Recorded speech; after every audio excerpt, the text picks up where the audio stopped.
សួស្តីបងប្អូនអ្នកកូននិយមគ្រប់គ្នាជួបគ្នាម្ដងទៀតជាមួយនឹងសេរីរឿង Secret Ruin ឬកំពុងអត្រាឋានសួររដូវកាលទី9ភាគទី18តែមុននឹងបន្តដល់សេរីរឿងរបស់យើងនាំអារម្មណ៍បងប្អូនទាំងអស់គ្នាមកជួបជាមួយនឹងម្ចាស់ឧបត្ថម្ភក្នុងវីដេអូ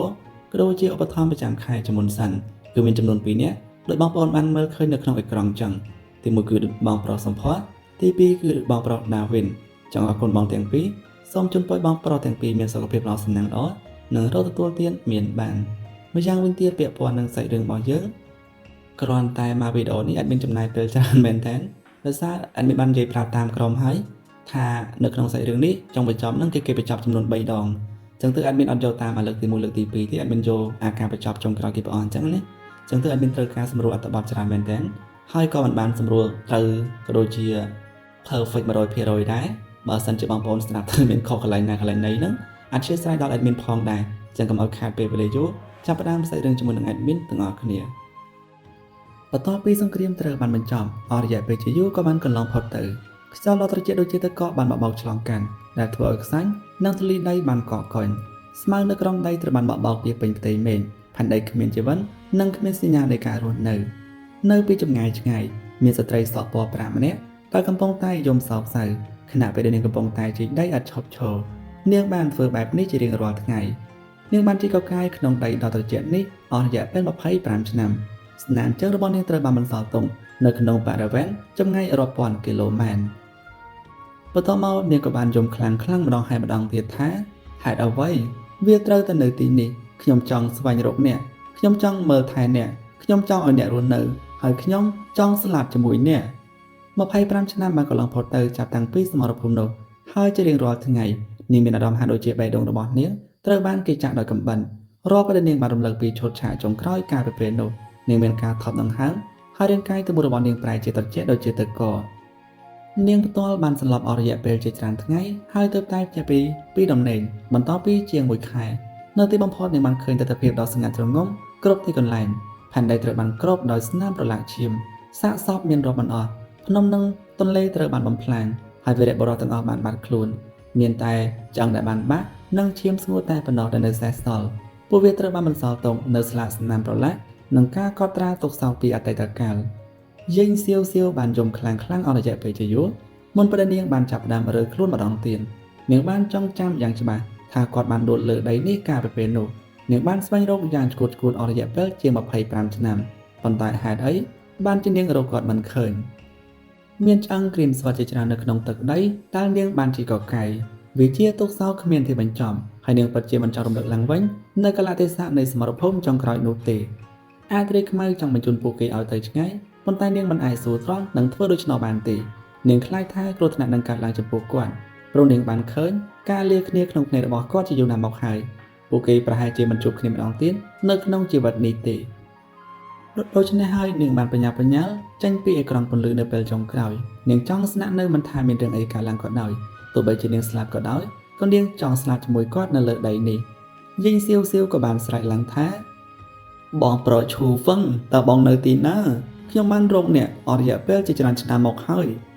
มันមានសត្វមានជីវិតច្រើននៅក្នុងបរិវេណចម្ងាយ500គីឡូម៉ែត្រនោះទេតំបន់ធំមួយនៃដីគឺគ្មានជីវជាតិមិនថាវាគឺជាចំនួនប្រជាជនឬភាពរស់រវើកនៃដីនោះទេទាំងពីរបានថយចុះយ៉ាងខ្លាំងចំនួន 90% 2ឆ្នាំទៀតក៏បានកន្លងផុតទៅហើយយេងសៀវនៅតែបន្តជីកកាយដោយមិនឈប់ឈរនាងចង់ជីកពីពេញដីទោះបីជានាងរកឃើញលទ្ធផលតែមិនអាចទទួលយកបានបំផុតក៏ដោយក៏នាងនៅតែបន្តមកទៀតយេងសៀវបានងើយក្បាលឡើងហើយសម្លឹងមើលទៅលើផ្ទៃមេឃនៅពេលដែលនាងបាននិយាយថាហេតុអ្វីបានជាធម៌ពលរបស់ខ្ញុំកាន់តែចុះខ្សោយទៅហេតុអ្វីបានជាខ្លឹមសារនៃឋានសួគ៌និងផែនដីព្រមទាំងវិញ្ញាណឈីគ្រប់ប្រភេទកាន់តែស្ដាងទៅរូបដ៏ស្រស់ស្អាតរបស់នាងត្រូវបានរហែកជាយូរណាស់មកហើយប៉ុន្តែក្មេងស្រីម្នាក់ដែលស្រឡាញ់សម្រស់មិនខ្វល់ពីវានោះទេនាងបានចាប់ផ្ដើមស្វែងរកឈូហ្វឹងម្ដងទៀតនាងមិនបានបោះបង់ចោលតំបន់នោះទេព្រោះនាងដឹងថាសមរភូមិដ៏ធំនៅពេលនោះបានផ្លាស់ប្ដូរទេសភាពប្រហែលជាឈូហ្វឹងបានលេចចូលទៅក្នុងដីក្បែរនោះនៅជុំវិញនោះគឺមានកំពូលភ្នំជាច្រើនដែលត្រូវបានបំផ្លាញដែលបង្ហាញពីភាពភ័យរន្ធត់នៃសមរភូមិនៅពេលនោះដីទាំងមូលស្ថិតនៅក្នុងស្ថានភាពបែបនេះហើយមានតំបន់ជាច្រើនត្រូវបានបំផ្លាញនៅថ្ងៃនេះនាងបានស្វែងរកម្ដងទៀតដោយសពមួយដងពេលនាងបានដើរចុះតាមស្នាមប្រេះដែលទើបតែរកឃើញក្នុងដីតែរបស់នាងស្រាប់តែបើកធំដោយការភ្ញាក់ផ្អើល នាងបានរកឃើញឆុតឆាកនាងបានរកឃើញនៅសម្លៀកបំពាក់សមរភូមិដែលរហែកនិងស្នាមប្រឡាក់ឈាមដោយឃើញបែបនេះនាងក៏បានលាន់មាត់ថាវាគឺជាសម្លៀកបំពាក់សមរភូមិរបស់គាត់នាងបានបញ្ញាចុះទៅក្រោមដីដូចជាមនុស្សឈួននាងនឹងមិនដែលភ្លេចនោះទេទោះបីជាពេលវេលាបានកន្លងផុតទៅជាយូរណាស់មកហើយក៏ដោយក៏ការចងចាំរបស់នាងមិនដែលរសាត់បាត់ទេនាងនៅតែចងចាំថានៅក្នុងកំឡុងពេលប្រយុទ្ធចុងក្រោយរបស់គាត់ស្លៀកពាក់សមរភូមិពណ៌សដូចជាព្រះច័ន្ទទោះជាយ៉ាងណាក៏ដោយនៅពេលនេះវាត្រូវបានគ្របដោយឈាមដែលយូរទៅវាបានคล้ายទៅជាពណ៌ក្រហមចាស់ភាគច្រើននៃវាត្រូវបានខូចខានយីងសៀវក៏បានស្រែកឡើងថាឈូវឹងនៅពេលនាងបានបញ្ញាទៅកាន់បាតស្នាមប្រែដ៏ធំនាងខ្លាចថាការប៉ັດនឹងខូខើពេកហើយនៅតែគ្មានសញ្ញាណាមួយរបស់ឈូវឹងនាងក៏ខ្លាចផងដែរថា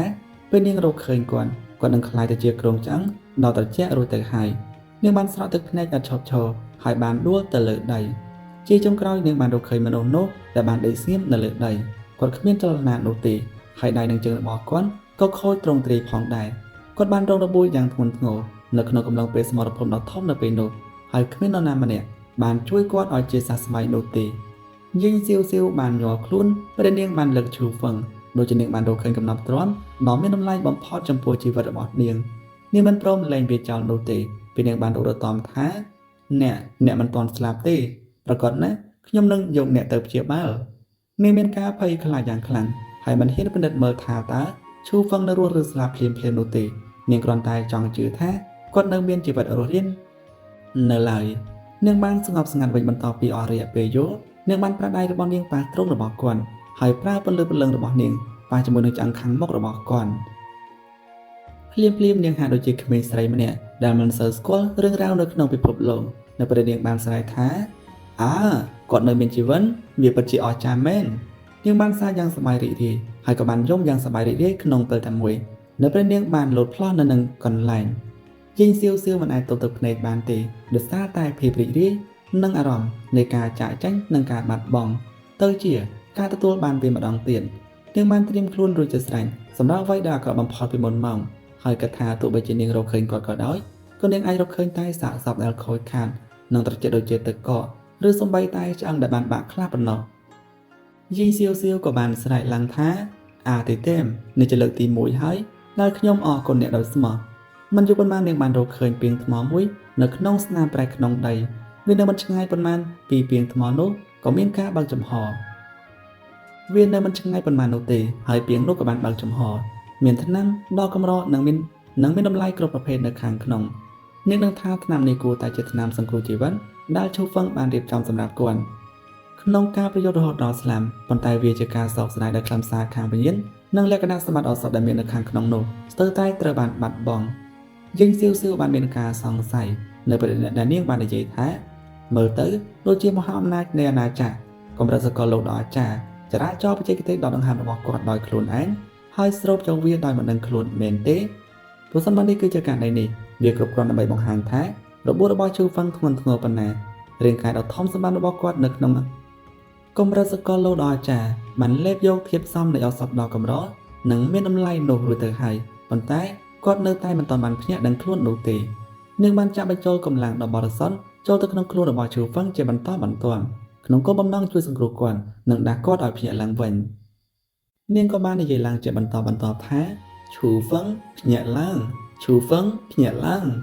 បន្ទាប់ពីអស់រយៈពេលយូរដែលមិនស្គាល់ឈូវឹងបានឮសំឡេងកោះហៅមួយព្រលឹងរបស់គាត់ហាក់ដូចជាភ្ញាក់ឡើងបន្តិចម្ដងនៅក្នុងភាពងងឹតហើយគាត់បានឃើញពន្លឺបន្ទាប់ពីនោះគាត់បានឃើញមុខដែលធ្លាប់ស្គាល់ប៉ុន្តែមើលទៅហាក់ដូចជាស្រពោនដែលជាយីងសៀវសក់ពណ៌ប្រាក់របស់នាងបានបាត់បង់ពន្លឺភ្លឺចាញ់ចាំងហើយរ៉ូបដែលនាងបានស្លៀកក៏រហែកផងដែរមុខរបស់នាងក៏ខ្វក់និងពោពេញដោយទឹកភ្នែកប៉ុន្តែនាងបានញញឹមនៅពេលដែលនាងបានសម្លឹងមើលឃើញគាត់បើកភ្នែកនាងក៏បាននិយាយឡើងថានៅទីបំផុតអ្នកភ្ញាក់ឡើងហើយបន្ទាប់ពីមួយរយៈពេលយូរឈូវឹងខំប្រឹងក្រោកឈរឡើងឆ្អឹងរបស់គាត់បានប្រែស្រាំនៅពេលដែលឆ្អឹងទាំងអស់របស់គាត់បានត្រឡប់ទៅកាន់ទីតាំងដើមវិញលើកនេះគាត់បានរងរបួសយ៉ាងធ្ងន់ធ្ងរជាពិសេសដល់ព្រលឹងរបស់គាត់ប៉ុន្តែនៅទីបញ្ចប់ស្ត្រីដែលបានដើរនៅលើផ្លូវនៃលំអងផ្កាបានជួយគាត់ដូច្នេះគាត់មិនត្រូវបានបញ្ជូនទៅកាន់ទុក្ខវេទនាដ៏កាចជានិច្ចនោះទេបើមិនដូច្នេះទេបព្វបរតោជាច្រើននឹងវាប្រហារគាត់ជាមួយគ្នានៅពេលក្រោយ ហើយរាងកាយនិងព្រលឹងរបស់គាត់ប្រកបជាត្រូវបានបំផ្លាញចោលក្រោយមកគាត់បានដឹងថាវាគួរតែជាលេខ9ទួនទេនឹងអ្នកផ្សេងទៀតដែលប្រថុយជីវិតរបស់ពួកគេនៅពេលដែលពួកគេស្រែកយ៉ាងខ្លាំងហើយចង់សាងសង់សឹកចំនួនគាត់នៅទីបញ្ចប់អ្វីៗទាំងអស់នៅចំពោះមុខគាត់ប្រែទៅជាងងឹងហើយគាត់មិនដឹងពីអ្វីទៀតនោះទេឈូហ្វឹងបានផ្អៀងទៅនឹងជញ្ជាំងនៃស្នាមប្រេតធំមួយហើយធ្វើចលនាបច្ចេកទេសដកដង្ហើមរបស់គាត់នៅពេលដែលគាត់បាននិយាយថាសៀវសៀវកុំយំអីនៅពេលនោះมันមានបញ្ហាច្រើនទេបន្ទាប់ពីស្ងប់ស្ងាត់អស់រយៈពេលជាយូរព្រលឹងរបស់គាត់ក៏បានជាសះស្បើយឡើងវិញភ្លាមនោះគាត់បានរកឃើញពាងថ្មហើយគាត់ក៏ងឿងឆ្ងល់ថាហេតុអ្វីបានជាវា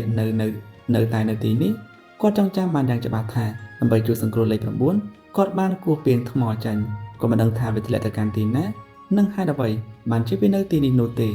វាមិនគួរធ្លាក់មកជាមួយនឹងគាត់នោះទេភ្លាមឈូហ្វឹងក៏បានសួរថាសៀវតើអ្នករកឃើញពាងថ្មនេះនៅទីណាជីងសៀវក៏បានឆ្លើយតបថាវាគឺនៅក្បែរអ្នកនៅពេលដែលខ្ញុំបានរកឃើញណាឈូហ្វឹងបានត្រួតចិញ្ចាំរបស់គាត់ធននេះគឺពិតជាចម្លែកតែវាអាចត្រួតទេដែលពាងថ្មនេះពិតជាមានស្មារតីរបស់វាហើយរុនត្រឡប់មកវិញដោយខ្លួនឯងពាងអាចរាយឋានសួគ៌ឆានតៈរបស់វាត្រូវបានជាសះស្បើយទាំងស្រុងមែនទេគាត់បានគិតដោយស្ងៀមស្ងាត់ប្រសិនបើពាងមិនបានហោះត្រឡប់មកវិញដោយខ្លួនឯងទេនោះហាក់ដូចជាមានថាមពលទាក់ទាញនៅកម្មផលមួយចំនួនមែនទេប៉ុន្តែមិនយូរប៉ុន្មានគាត់ក៏បានជប់គិតពីវានៅមានក្មេងស្រីស្រប់សពណ៌ប្រាក់ម្នាក់ដែលនៅចំពោះមុខគាត់តនាងជាមនុស្សដែលបានជីគាត់ចេញពីស្នាមប្រេះមែនទេតនាងបានស្វែងរកគាត់ពេញមួយពេលនេះមែនទេឈូហ្វឹងក៏បានសួរថាសៀវហេតុអ្វីបានជាអ្នកនៅទីនេះជីងសៀវមិនអាចទប់ទឹកភ្នែកបានទេនៅពេលនាងបាននិយាយថាខ្ញុំបានរកអ្នកពេញមួយរយៈពេលនេះនាងមិនបានបោះបង់ចោលអស់រយៈពេលជាច្រើនឆ្នាំមកនេះហើយទីបំផុតនាងបានរកឃើញឈូហ្វឹងបេះដូងរបស់ឈូហ្វឹងរំភើបញាប់ញ័រគាត់នឹកឃើញពីរបៀបដែលគាត់បានស្រែកប្រាប់អាត្រីខ្មៅឲ្យមើលថែមនុស្សទាំងនោះនៅក្នុងកំឡុងពេលសមរភូមិដ៏អស្ចារ្យនៅទីបញ្ចប់មាននរណាម្នាក់បានរត់ចេញនៅពេលចុងក្រោយហើយមិនបានចាក់ចេញទៅជាមួយនឹងអេក្រង់ពន្លឺដ៏ភ្លឺចែងចាំងនោះទេវាគឺជាសៀវឈូហ្វឹងក៏បានសួរថាអ្នកនៅទីនេះហើយមិនបានដោះថយជាមួយនឹងពួកគេទេមែនទេយីសៀវក៏បានងើយក្បាលឡើងហើយក៏បាននិយាយថាពិតមែនហើយខ្ញុំមិនអាចទ្រាំទ្រនឹងបែកពីអ្នកបានទេនាងមិនខ្មាស់អៀនហើយក៏បាននិយាយដោយសំឡេងធម្មតាពេលទៅវិញនាងបានប្រាប់គាត់ដោយផ្ទាល់ឈូហ្វឹងមានការខ្មាស់អៀនក្នុងចិនហើយគាត់រត់តែរំជួលចិត្តថែមទៀតគាត់មិនដឹងថាត្រូវនិយាយពីអ្វីនោះទេហើយចុងក្រោយគាត់បានសួរនាងថាតើវាមានរយៈពេលប៉ុន្មានឆ្នាំហើយចាប់តាំងពីសមរភូមិដ៏ធំនេះនិងស្ថានភាពពិភពលោកខាងក្រៅយ៉ាងម៉េចដែរពេលគាត់ដឹងថាសៀវបានស្វែងរកគាត់គ្រប់ជ្រុងជ្រោយនៃទឹកដីនេះដោយខ្លួនឯងអស់រយៈពេលជាង27ឆ្នាំច្រមុះរបស់ឈូហ្វឹងប្រែជាជូរគាត់ក៏បានដង្អែលសក់ពណ៌ប្រាក់របស់នាងហើយក៏បានឃើញថានៃធំរបស់នាងឡើងក្រហមវាច្បាស់ណាស់ថានាងមិនបានសម្រាប់បានល្អនឹងទឹកមុខស្លេកស្លាំងដែលមិនអាចប្រៀបផ្ទឹមបានផ្នែកជ្រៅបំផុតនៃបេះដូងរបស់គាត់ត្រូវបានប៉ះពាល់មាននរណាម្នាក់បានដកថយចាញ់ពីផ្លូវរកគេខ្លួនដោយមិនខ្វល់ពីជីវិតនិងសេចក្តីស្លាប់របស់នាងហើយបានមករកគាត់ដោយមិនកិនពីអ្វីៗទាំងអស់តើគាត់អាចប្រងើយកន្តើយដោយរបៀបណាឈូហ្វឹងក៏បាននិយាយឡើងថាសូមអរគុណសៀវប៉ុន្តែអ្នកមិនគួរត្រឡប់មកវិញនោះទេអាណាចក្រយ៉ាងគួរតែមានគ្រោះថ្នាក់ខ្លាំងណាស់នៅពេលនេះឈូហ្វឹងសង្ស័យយ៉ាងខ្លាំងថាមានអំណាចដ៏អាថ៌កំបាំងមួយកំពុងតែលាក់ខ្លួននៅក្បែរគាត់បន្ទាប់ពីគាត់បានដួលហើយអនុញ្ញាតឲ្យគាត់គេចផុតពីគ្រោះមហន្តរាយមួយនេះបើមិនដូច្នេះទេមិនត្រឹមតែសៀវបានរកឃើញគាត់ជាយូរមកហើយនោះទេប៉ុន្តែបបិបរតោនៃផែនដីដ៏អាក្រក់នោះក៏ពិតជាមិនអនុញ្ញាតឲ្យគាត់រស់រានមានជីវិតនោះដែរមនុស្សទាំងនោះអាចមើលឃើញយ៉ាងច្បាស់ថាគាត់កំពុងតែធ្លាក់នៅទីណាយីងសៀវបានចូលទឹកភ្នែកចេញហើយក៏បានសាច់ដោយក្តីរំភើបនៅពេលនាងបាននិយាយថាខ្ញុំពិតជាចង់ត្រឡប់មកវិញណាស់នៅពេលនេះខ្ញុំពិតជាសប្បាយចិត្តណាស់នាងពិតជាមានអារម្មណ៍ថាអស្ចារ្យណាស់នៅពេលនេះប៉ុន្តែតើមានរឿងអីកើតឡើងនៅក្នុងពិភពខាងក្រៅយីងសៀវក៏មិនដឹងដែរព្រោះតំបន់សកម្មភាពរបស់នាងគឺមានកម្រិតនិងអាចជីកដីជាបន្តបន្ទាប់នៅក្នុងតំបន់នេះហើយស្វែងរកឈូហ្វឹងនៅពេលនោះសៀវបានសន្លប់បាត់បង់ស្មារតីអស់រយៈពេលជាយូរនាងមិនបានឃើញលទ្ធផលចុងក្រោយនៃសមរភូមិនោះទេបន្ទាប់ពីនោះនាងមិនមានអារម្មណ៍ចង់យល់ពីស្ថានភាពនៅក្នុងពិភពខាងក្រៅនោះទេនាងគ្រាន់តែដឹងថាបន្ទប់ចំនួន9នៅក្នុងចំណោម10នៅក្នុងពិភពខាងក្រៅគឺតូទេហើយអ្នករស់រានមានជីវិតគឺនៅឆ្ងាយពីការឈានដល់10%។ បន្ទាប់ពីឈូហ្វឹងបានវិលត្រឡប់មកកាន់ផ្ទៃផែនដីវិញហើយបានផ្លាស់ប្ដូររាងកាយរបស់គាត់បានដើរលើផែនដីជាមួយនឹងសៀវគាត់បានរកឃើញទិដ្ឋភាពដ៏ស្ងាត់ជ្រងំនិងសាកសមនៅគ្រប់ទីកន្លែងគាត់បានដកដង្ហើមធំយ៉ាងស្រទន់ការបូជាដ៏អស្ចារ្យទំនងជាទទួលបានជោគជ័យវាស្រដៀងគ្នាខ្លាំងណាស់ទៅនឹងរបៀបដែលសត្វមានជីវិត 80% នៅក្នុងទឹកដីបូជាដ៏អស្ចារ្យរបស់ឋានសួគ៌ខ្ពស់បានស្លាប់នៅក្នុងយ៉ាងបូជាដ៏អស្ចារ្យតែមួយហើយ 20% ដែលនៅសេសសល់ត្រូវបានបំផ្លាញចោលនៅឆ្នាំជាបន្តបន្ទាប់គាត់ឆ្ងល់ថាតើសត្វមានជីវិតនៅជម្រៅនៃផែនដីអាក្រក់នឹងមកដល់អាណាចក្រយ៉ាងម្ដងទៀតមែនទេបន្ទាប់ពីនោះគាត់ក៏បានត្រួតចិញ្ចាំมันមានសារធាតុចំណែកច្រើនពេកទេដែលនៅសេសសល់ប៉ុន្តែចោលយ៉ាងណាចំពោះឈីខាងវិញ្ញាណរបស់ពិភពលោកនេះវាក៏ត្រូវបានកាត់បន្ថយយ៉ាងខ្លាំងផងដែរហើយនៅសល់គឺមិនដល់ 10% នៃចំនួនដើមរបស់វានោះទេគាត់បានត្រួតចិញ្ចាំនៅពេលដែលគាត់បានសួរទៅកាន់ខ្លួនឯងថាទីបញ្ចប់នៃថ្ងៃហៀបនឹងមកដល់មែនទេក្នុងរយៈពេលប៉ុន្មានខែបន្ទាប់ឈូហ្វឹងបាននាំសៀវធ្វើដំណើរជុំវិញពិភពលោកប៉ុន្តែគាត់មិនបានរកឃើញមិត្តចាស់ណាមួយទេគាត់មិនបានឃើញអ្នកវិវត្តកម្រិតខ្ពស់សូម្បីតែមួយនោះទេផ្ទុយទៅវិញគាត់បានជួបអ្នកដាំដុះដែលមានអាណាចក្រទាបខ្លាំងនៅទីបញ្ចប់ពួកគេមិនបានដឹងពីលទ្ធផលនៃការប្រយុទ្ធនៃថ្ងៃបូជាដ៏អស្ចារ្យនោះទេដោយសារការដាំដុះរបស់ពួកគេទាបពេកនៅពេលនោះពួកគេគ្មានលក្ខណៈសម្បត្តិគ្រប់គ្រាន់ដើម្បីមើលសមរភូមិដ៏អស្ចារ្យរបស់ពពកបរតៅហើយមិនអាចសង្កេតមើលអាណាចក្រខាងក្រៅបាននោះទេ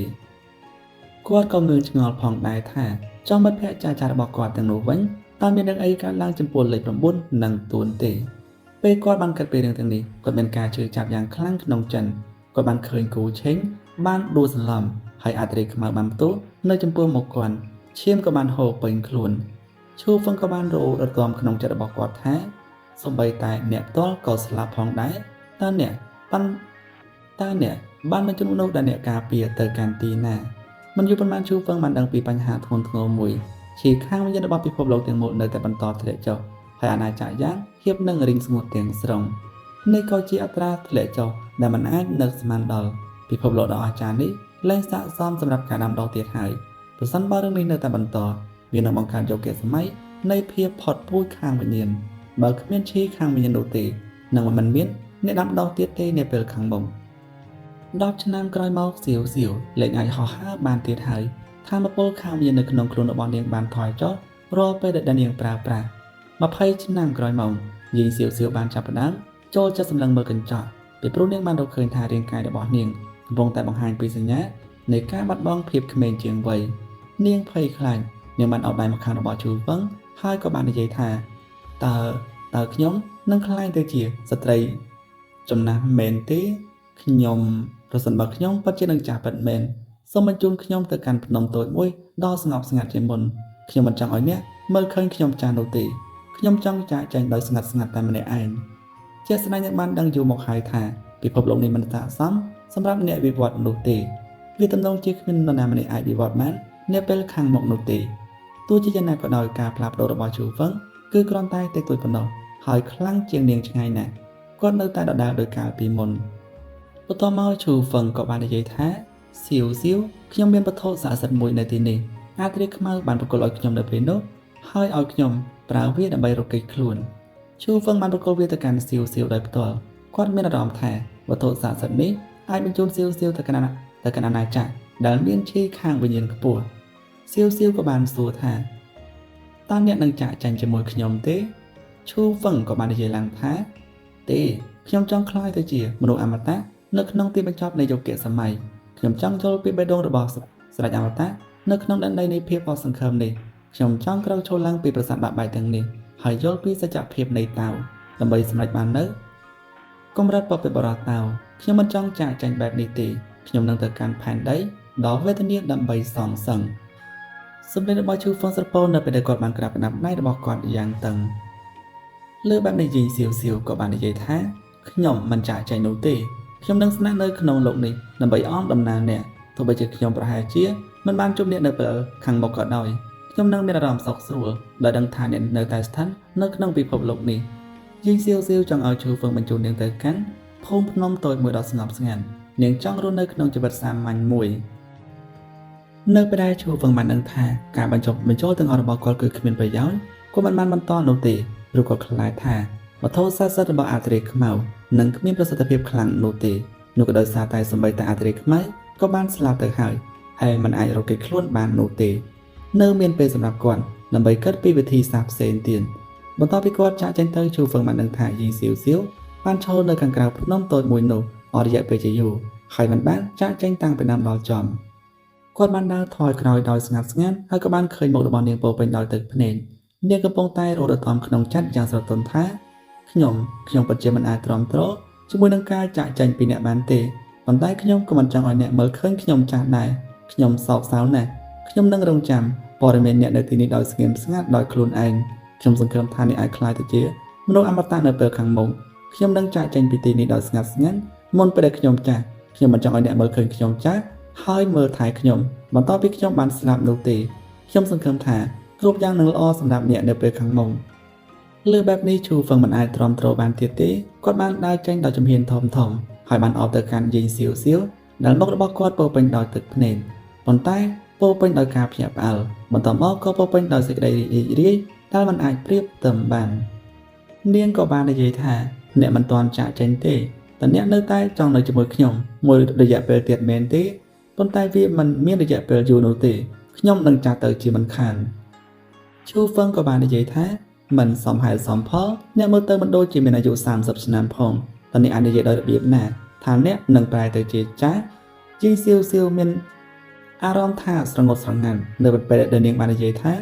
ប៉ុន្តែខ្ញុំពីមុនមើលទៅដូចជាខ្ញុំមានអាយុ20ឆ្នាំប៉ុណ្ណោះនៅពេលនេះខ្ញុំចាស់លឿនណាស់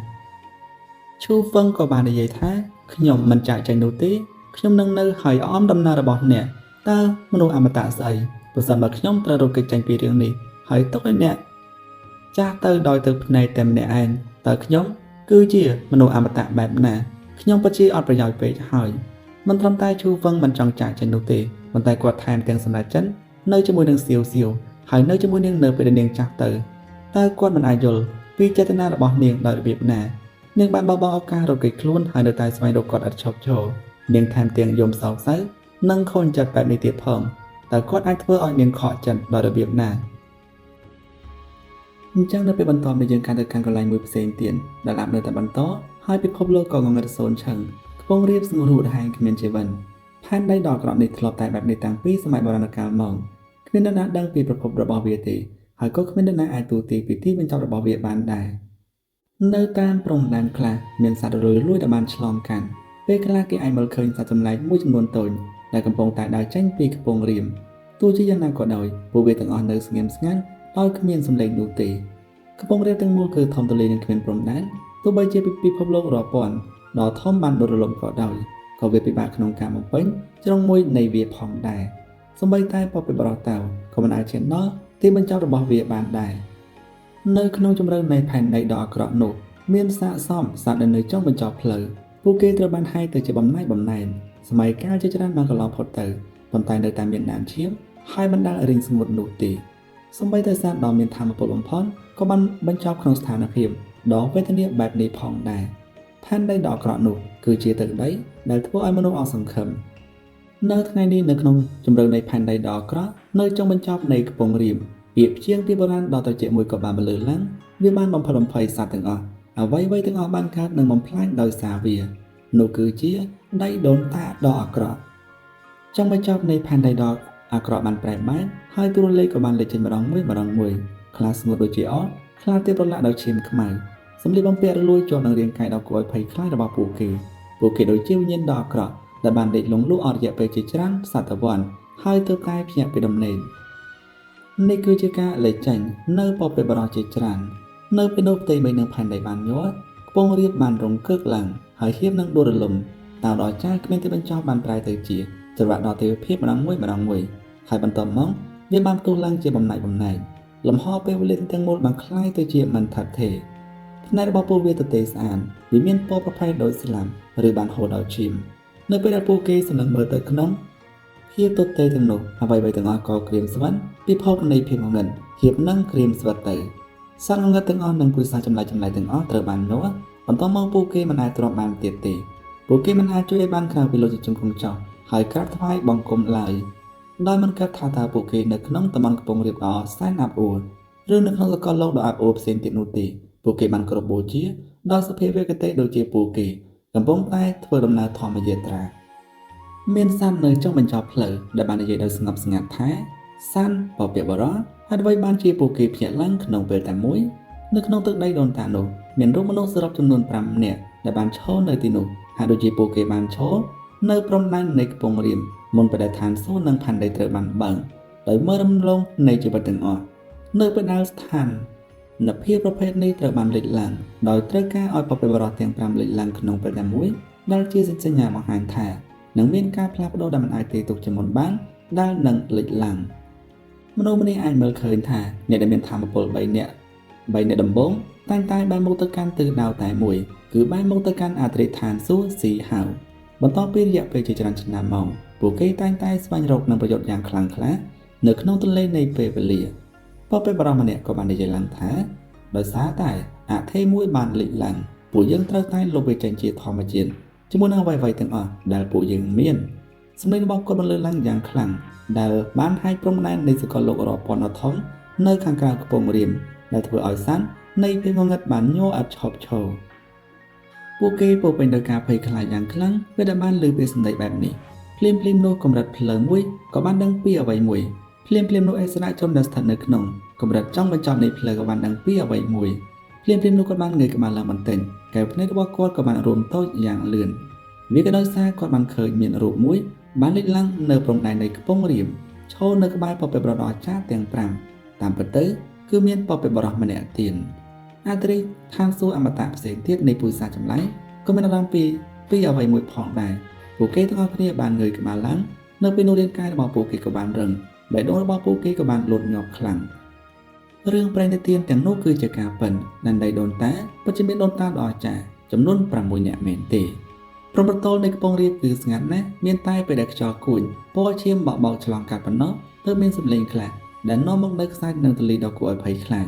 ដែលក៏ធ្វើឲ្យរុក្ខជាតិកម្រមួយចំនួនប្រែទៅជារង្គើផងដែរនៅក្នុងទឹកដីដូនតាដើមឈើតាវដ៏អស្ចារ្យអាថ៌កំបាំងមួយដើមត្រូវបានហុំព័ទ្ធដោយវត្ថុប្លែកវាបានរេរាំទៅតាមខ្យល់មែកឈើនិងស្លឹកឈើបានទៅដោះចូលគ្នាទៅវិញទៅមកបញ្ចេញនូវសំឡេងប៉ះទង្គិចគ្នារាប់ម៉ឺនសំឡេងដោយមិននឹកស្មានដល់ច្បាប់ធម្មជាតិក៏បានហើរទៅគ្រប់ទិសទីនៅខាងក្រោមដើមឈើគ្មានសំឡេងនោះទេរូបរាងខ្មៅមួយបានភ្លឺចែងចាំងលេចឡើងនៅក្នុងពិភពលោកនេះមានស្ថានដែលស្ថិតនៅចុងបញ្ចប់ផ្លូវមួយកំពុងតែញាប់ញ័រនៅពេលដែលគាត់បានលាន់មកថានោះគឺតួអង្គមិនច្បាស់លាស់មួយបានលេចឡើងនៅក្នុងជម្រៅនៃផែនដីដ៏ទេវភាពតាមពិតគឺមានពពែបរោះទី7មែនទេបន្ទាប់ពីឆ្នាំដែលគ្មានទីបញ្ចប់កន្លងផុតទៅសូម្បីតែកម្រិតនៃពុយសាចម្លែកនៅលើផ្លូវក៏មិនបានជួបគាត់ដែរពួកគេគ្រាន់តែលើកថាមានពពែបរោះទី6កំពុងតែសង្ងំក្នុងផែនដីដ៏អាក្រក់ប៉ុណ្ណោះនៅពេលនោះផ្ទៃផ្លូវទាំងមូលមានអារម្មណ៍ហាក់ដូចជានៅពេលនោះអិសរាជជនដែលស្ថិតនៅចុងបញ្ចប់ផ្លូវមានអារម្មណ៍ហាក់ដូចជាក្បាលរបស់ពួកគេហៀបនឹងផ្ទុះបេះដូងរបស់ពួកគេញ័រយ៉ាងខ្លាំងដោយហាក់ដូចជាមិនជឿបន្តិចសូម្បីតែពួកគេផ្ទាល់ក៏មានអារម្មណ៍ថាទឹកដីដូនតាមានជម្រៅជ្រៅនិងមិនអាចវាស់វែងបានបន្ទាប់ពីពេលវេលាបានកន្លងផុតទៅឥតឈប់ឈរពួកគេមិនដែលគិតថានឹងមានដូនតាដ៏អស្ចារ្យចំនួន7នាក់ដែលនៅរស់ក្បែរគ្នានោះទេមុនពេលដែលពួកគេអាចងើបឡើងវិញពីការភ្ញាក់ផ្អើលព្រឹត្តិការណ៍ដ៏គួរឲ្យភ្ញាក់ផ្អើលមួយផ្សេងទៀតក៏បានកើតឡើងនៅក្នុងទឹកដីដូនតាដែលប្រែស្រាំនោះរូបរាង3ផ្សេងទៀតដែលក្រៀមស្វិននិងរួញក៏បានលេចមកភ្លាមដោយឃើញរូបរាងទាំង3នាក់នឹងពួកគេកាន់តែភ្ញាក់ផ្អើលថែមទៀតហើយពួកគេក៏បានលាន់មាត់ថាតាមពិតទៅគឺមានពពែបរោះដ៏អស្ចារ្យចំនួន10នាក់ពួកគេមិនធ្លាប់បានឮពីមុនមកទេមិនបាននិយាយពីការមើលឃើញនោះឡើយបច្ចុប្បន្ននេះគឺមានអិសរាជជនដែលស្ថិតនៅចុងបញ្ចប់ផ្លូវនៃពុយសាចម្លែកចំនួន10ដែលធ្វើឲ្យភ័យខ្លាចដល់ឋានសួគ៌និងអាណាចក្រទាំងអស់ដែលមិនអាចប្រៀបផ្ទឹមបាននៅក្នុងអរិយធម៌នៃការវិវត្តដ៏អស្ចារ្យប៉ុន្តែនៅពេលនេះតាមពិតគឺមានដូនតាចំនួន10នាក់ដែរដែលស្មើនឹងមនុស្សដែលស្ថិតនៅក្នុងចុងបញ្ចប់ផ្លូវបំផុតនេះពិតជាមិនស្របតាមហេតុផលធម្មតានោះទេនៃជំនាញនៃពុយសាចម្លែកទាំងអស់គ្នាមានការភ័យស្លន់ស្លោមិនហ៊ានជឿលើអ្វីដែលពួកគេបានឃើញនោះទេតួអង្គទាំង10នាក់បានឈរក្បែរគ្នាដែលធ្វើឲ្យទន្លេនៃពេលវេលាហូរបានច្រាស់ដែលធ្វើឲ្យតាវទាំងអស់ដួលរលំពួកគេទាំងអស់បានអោនក្បាលចុះក្រោមជើងរបស់ពួកគេបានបង្ហាញខ្លួនជាមួយគ្នាដែលប៉ះពាល់ដល់ស្ថិរភាពនៃអតីតកាលបច្ចុប្បន្ននិងអនាគតដោយរង្គោះរង្គើនៃពិភពលោកបច្ចុប្បន្ននៅពេលបន្ទាប់មកជួបពីបុរាណបានញ័រពពែបរោះម្នាក់ក៏បាននិយាយរូបរាងមិនច្បាស់លាស់របស់គាត់បានបោកពីពេញពិភពលោកដ៏ធំដែលធ្វើឲ្យ អេសរៈជនអស្ចារ្យទាំងអស់គ្នាក៏បានញ័រដែលមិនអាចប្រៀបផ្ទឹមបាននៅពេលគាត់បាននិយាយថាគ្រោះថ្នាក់បានដាក់ពួកយើងចេញពីដំណេករបស់ពួកយើងចង្វាក់បេះដូងធ្វើឲ្យព្រលឹងរបស់ពួកយើងពិបាកក្នុងការស្ងប់ចិនគាត់បាននិយាយការពិតនៃការភ្ញាក់ដឹងខ្លួនហើយពិតណាស់គឺមានអធិដែលបានកើតឡើងពូជសាសចម្លែកមិនដែលមានសត្រូវនោះទេដណ្ដើមណាពួកគេប្រឆាំងទៅនឹងច្បាប់ផ្លូវវិវត្តរបស់ពួកគេនឹងដួលរលំហើយអំណាចភ្លើងនៃអរិយធម៌នឹងរលត់ជារៀងរហូតមានតែប្រាសាទបុរាណប៉ុណ្ណោះដែលនៅសេសសល់ថ្ងៃនេះបព្វបរិបទទាំងអស់គ្នាបានបង្ហាញខ្លួនដែលបង្ហាញថាស្ថានភាពគឺធ្ងន់ធ្ងរណាស់តាមពិតទៅទាក់ទងទៅនឹងការកើនឡើងនិងការដួលរលំនៃជោគវាសនារបស់ត្រកូលជីវិតនិងការស្លាប់របស់បព្វបរិបទពេលបន្ទាប់បព្វបរិបទអស្ចារ្យម្នាក់ក្នុងចំណោមបព្វបរិបទទាំង3ដែលបានបែរមុខទៅកាន់ទិសដៅជាក់លាក់មួយពេញមួយពេលក៏បាននិយាយឡើងថា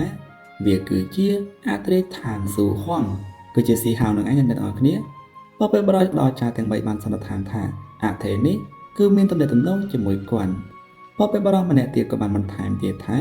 អ្នកដែលបានប្រយុទ្ធប្រឆាំងជាមួយនឹងពួកយើងអ្នកដែលបានសម្លាប់រង្គាលសម័យកាលរាប់មិនអស់គឺគ្រាន់តែជាខ្លួនរបស់គាត់ប៉ុណ្ណោះដោយលើថានរណាម្នាក់ដែលបានប្រយុទ្ធជាមួយនឹងពួកគេទាំង3ពេញមួយពេលនេះគ្រាន់តែជាខ្លួនរបស់គាត់ប៉ុណ្ណោះក៏បានធ្វើឲ្យពួកគេពោពេញដោយការភ្ញាក់ផ្អើលនិងការភ័យខ្លាចយ៉ាងខ្លាំងដល់ឃើញទឹកមុខរបស់ពួកគេបព្វបរិបទម្នាក់ក៏បាននិយាយដោយស្ងប់ស្ងាត់ថាមិនចាំបាច់ព្រួយបារម្ភនោះទេនៅកម្រិតរបស់គាត់គ្មានភាពខុសគ្នារវាងខ្លួននិងរាងកាយសំខាន់នោះទេវាពិបាកបែងចែករវាងរូបរាងកាយបឋមនិងទី2កម្លាំងរបស់វាគឺដូចគ្នានឹងរាងកាយពិនហើយពីរូបរាងកាយរបស់គាត់ខ្លួននេះគឺស្ថិតនៅក្នុងស្ថានភាពដែលមានឥទ្ធិពលបំផុតរួចទៅហើយ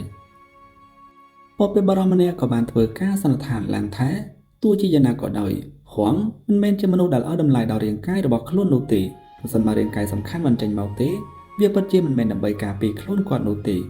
កាលពីអតីតកាលនៅពេលដែលបព្វបរិបទអស្ចារ្យទាំង3បានប្រយុទ្ធប្រឆាំងជាមួយនឹងហួងអត្រិយអមតៈក៏បានលេចចេញមកដើម្បីជួយពីម្ខាងដោយបបបាញ់គាត់ឡំពាត់គាត់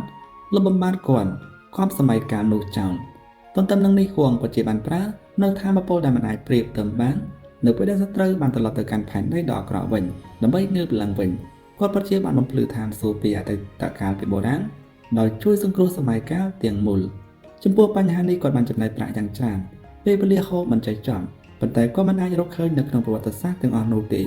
ពិភពលោកគឺធំធេងណាស់និងគ្មានព្រំដែនគ្មាននរណាម្នាក់ដឹងថាហួងធ្លាប់មាននោះទេជំនាញតារបស់គាត់ត្រូវបានខូចខាតយ៉ាងធ្ងន់ធ្ងរដោយស្ងៀមស្ងាត់អស់រយៈពេលរាប់មិនអស់ហើយទៅតែងើបឡើងវិញបន្តិចម្ដងប៉ុណ្ណោះអញ្ចឹងបញ្ជាក់ណាស់អ្នកទាំងអស់គ្នាអត្រិយនឹងវាផ្សេងដល់ពេលអត្រិយឋានសួគ៌នឹងគឺផ្សេងអត្រិយអមតៈនឹងគឺផ្សឹងមួយទៀតអញ្ចឹងអត្រិយអមតៈនឹងគឺជាកម្រិតចុងក្រោយក្នុងសាច់រឿងរបស់យើងអញ្ចឹងណាមនុស្សម្នាក់ក៏បាននិយាយឡើងថាដោយសារធម្មជាតិរបស់ហួងក៏មិនខ្វល់ពីខ្លួនឯងនោះទេប៉ុន្តែរាងកាយរបស់គាត់នៅតែស្ថិតនៅក្នុងភាពឯកោច្បាស់ជាកំពុងតែរៀបចំផែនការអស្ចារ្យណាមួយពួកយើងត្រូវតែស្វែងរកគាត់និងលុបដានរបស់គាត់ចោលទាំងស្រុងដូច្នេះពួកគេទាំង10នាក់ក៏បានលេចឡើងមកក្នុងពេលតែមួយវាក៏ដោយសារតែពួកគេមានការភ័យខ្លាចយ៉ាងអាតកំបាំងនៅពេលដែលពួកគេកំពុងតែលងលក់ស្រាប់តែមានអារម្មណ៍ថាមានគ្រោះមហន្តរាយដែលមិនស្គាល់មួយដែលទាក់ទងនឹងជីវិតនិងសេចក្តីស្លាប់មានអធិមួយដែលនឹងធ្វើឲ្យជីវិតរបស់ពួកគេស្ថិតនៅក្នុងគ្រោះថ្នាក់នេះជាអ្វីដែលពួកគេមិនធ្លាប់បានជួបប្រទះពីមុនមកសាមពីបុរាណទាំង10នេះមានតាំងពីយូរយារណាស់មកហើយពួកគេមានអារម្មណ៍ពីអ្វីមួយហើយពួកគេទាំងអស់គ្នាក៏បានភ្ញាក់ឡើងភ្លាមសូម្បីតែពួកគេក៏មានការភ័យខ្លាចដែរអារម្មណ៍បែបនេះគឺពិតជាគួរឲ្យភ័យខ្លាចណាស់ពួកគេបានសម្លឹងមើលទៅកាន់ថ្ងៃអនាគតដោយទូទាយពីលទ្ធភាពគ្រប់ប្រភេទពួកគេមានអារម្មណ៍ថាវាតាក់ទងជាមួយនឹងហួងនៅពេលដែលពួកគេទាំង10នាក់ធ្វើការរួមគ្នាហើយស្ថិតនៅឋានមួយជំហានផ្សេងទៀតពួកគេបានរកឃើញការប៉ិនដល់គួរឲ្យភ័យខ្លាចមួយទៀតតាមពិតរាងកាយសំខាន់របស់ហួងមិនបានបង្ហាញខ្លួននោះទេមានតែខ្លួនរបស់គាត់ប៉ុណ្ណោះដែលបានដើរនៅក្នុងពិភពខាងក្រៅលទ្ធផលនេះធ្វើឲ្យពួកគេភ្ញាក់ផ្អើលយ៉ាងខ្លាំងបព្វបរិបទអស្ចារ្យទាំង3បានប្រឈមមកជាមួយហួងដោយប្រយុទ្ធគ្នាយ៉ាងសាហាវដំបូងឡើយពួកគេគិតថារឿងនេះគឺគ្រប់គ្រាន់ហើយវាក៏ព្រោះតែអ្នកទាំង3គឺពិបាកក្នុងការសម្លាប់ទោះបីជាពួកគេស្លាប់ក្នុងសមរភូមិក៏ដោយក៏ពួកគេនៅតែអាចរស់ឡើងវិញនៅក្នុងទឹកដីដូនតាទន្ទឹមនឹងនេះប្រសិនបើហួងដើរខុសតែម្ដងនោះគាត់អាចនឹងវិនាសទាំងស្រុងមនុស្សម្នាក់នេះនឹងលែងមាននៅក្នុងពិភពលោកនេះទៀតហើយទៅតែថ្ងៃនេះទេដែលពួកគេបានឃើញការពិតរាងកាយរបស់ហួងស្ថិតនៅក្នុងភាពឯកោរងចាំឱកាសគាត់អាចនឹងចាត់វិធានការភ្លាមនៅពេលដ៏សំខាន់ដែលអាចធ្វើឲ្យបព្វបរិបទដ៏ចាស់ទាំង10 មានការត្អូញត្អែរក៏ដូចជាការព្រួយបារម្ភនេះជាករណីជាពិសេសនៅពេលដែលពួកគេមិនដឹងថាតើហងកំពុងតែរងចាំឱកាសបែបណានៅពេលដែលគាត់នៅជ្រើសរើសចាត់វិធានការនេះប្រៀបដូចជាដាវដ៏មុតស្រួយដែលភ្ជួរលើក្បាលរបស់ពួកគេប៉ុន្តែបារម្ភដែលមកពីទឹកដីដល់ចម្លែកម្នាក់ក៏បានសួរថាតើអ្នកទាំងអស់គ្នាដឹងទេថាហេតុអ្វីបានជាចំនួនប៉ុន្តែបារម្ភដូចគ្នាជាមួយនឹងចំនួនអ្នកទាំងអស់គ្នាដោយលើបែបនេះក្រុមអធិរាជអមតៈនឹងក៏បាននៅស្ងៀមស្ងាត់ពួកគេមិនដឹងថាត្រូវឆ្លើយតបយ៉ាងម៉េចនោះទេប៉ុន្តែបារម្ភម្នាក់ក៏បាននិយាយឡើងថាអ្នកទាំងអស់គ្នាគឺជាគ្រាប់ពូជជាក្តីសង្ឃឹមរបស់យើងនិងជាអ្នកស្នងតំណែងរបស់ពួកយើងពីទស្សនៈជាលក្ខមួយអ្នកក៏អាចត្រូវបានចាត់ទុកថាជាអ្នកស្នងមរតករបស់ពួកយើងផងដែរដែលត្រូវនឹងបព្វបរោះទាំង10របស់ពួកយើងប្រសិនបើមានរឿងអីមួយដែលមនុស្សស្មានដល់កើតឡើងចំពោះពួកយើងនៅថ្ងៃណាមួយអ្នកទាំងអស់គ្នានឹងជំនួសពួកយើងហើយឡើងឋានៈខ្លាយទៅជាបព្វបរោះនៃពូជសាសន៍របស់ពួកយើងសត្វនៅចុងបញ្ចប់ផ្លូវទាំងអស់គ្នាបានស្រែកហូកញ្ជៀវថ្ងៃណាមួយសូម្បីតែបព្វបរោះក៏អាចនឹងស្លាប់ផងដែរតែអ្នកណានៅក្នុងโลกនេះដែលមានធម៌ពលបែបនេះវាមិនអាចទៅរួចនោះទេតាមការយល់ដឹងរបស់ពួកគេពួកបព្វបរោះពិតជាសត្វដែលមានធម៌ពលបំផុតហើយគ្មាននរណាផ្សេងទៀតដែលលើសពីពួកគេបាននោះទេបព្វបរោះទាំង10មិនបាននិយាយពីអ្វីផ្សេងទេពួកគេទាំងអស់គ្នាបានអង្គុយបែនភ្នែននៅលើវិឈរពីបុរាណហើយក៏បានចាប់ផ្ដើមធ្វើការសន្និដ្ឋានពួកគេចង់ស្វែងរករាងកាយពិតរបស់ហួងហើយសម្លាប់គាត់ចុច90ឆ្នាំក៏បានកន្លងផុតទៅមនុស្សជាច្រើនបានបញ្ចប់ជីវិតរបស់ពួកគេរួចហើយយេងស៊ីវក៏មានសក់ពណ៌សមួយសរសៃផងដែរនៅក្នុងកំឡុងពេលប្រហែលឆ្នាំទាំងនេះស្ថានភាពផ្លូវចិត្តរបស់នាងគឺសន្តិភាពនិងសប្បាយរីករាយប៉ុន្តែថ្មីនេះនាងបានក្លាយទៅជាមនុស្សដែលមានការរំជើលច័ន្ទនាងពិតជាហៀបនឹងចាស់ទៅហើយយុគសម័យដែលគ្មានការដាំដុះនេះពិតជាគួរឲ្យភ័យខ្លាចណាស់នៅក្នុងអាណាចក្រយ៉ាងប៉ុន្តែនៅពេលនេះវាកំពុងតែផ្លាស់ប្ដូរឆ្ពោះទៅកាន់យុគសម័យផុតពូជខាងវិញ្ញាណដែលលេចឡើងតែនៅក្នុងរឿងព្រេងនិទានប៉ុណ្ណោះ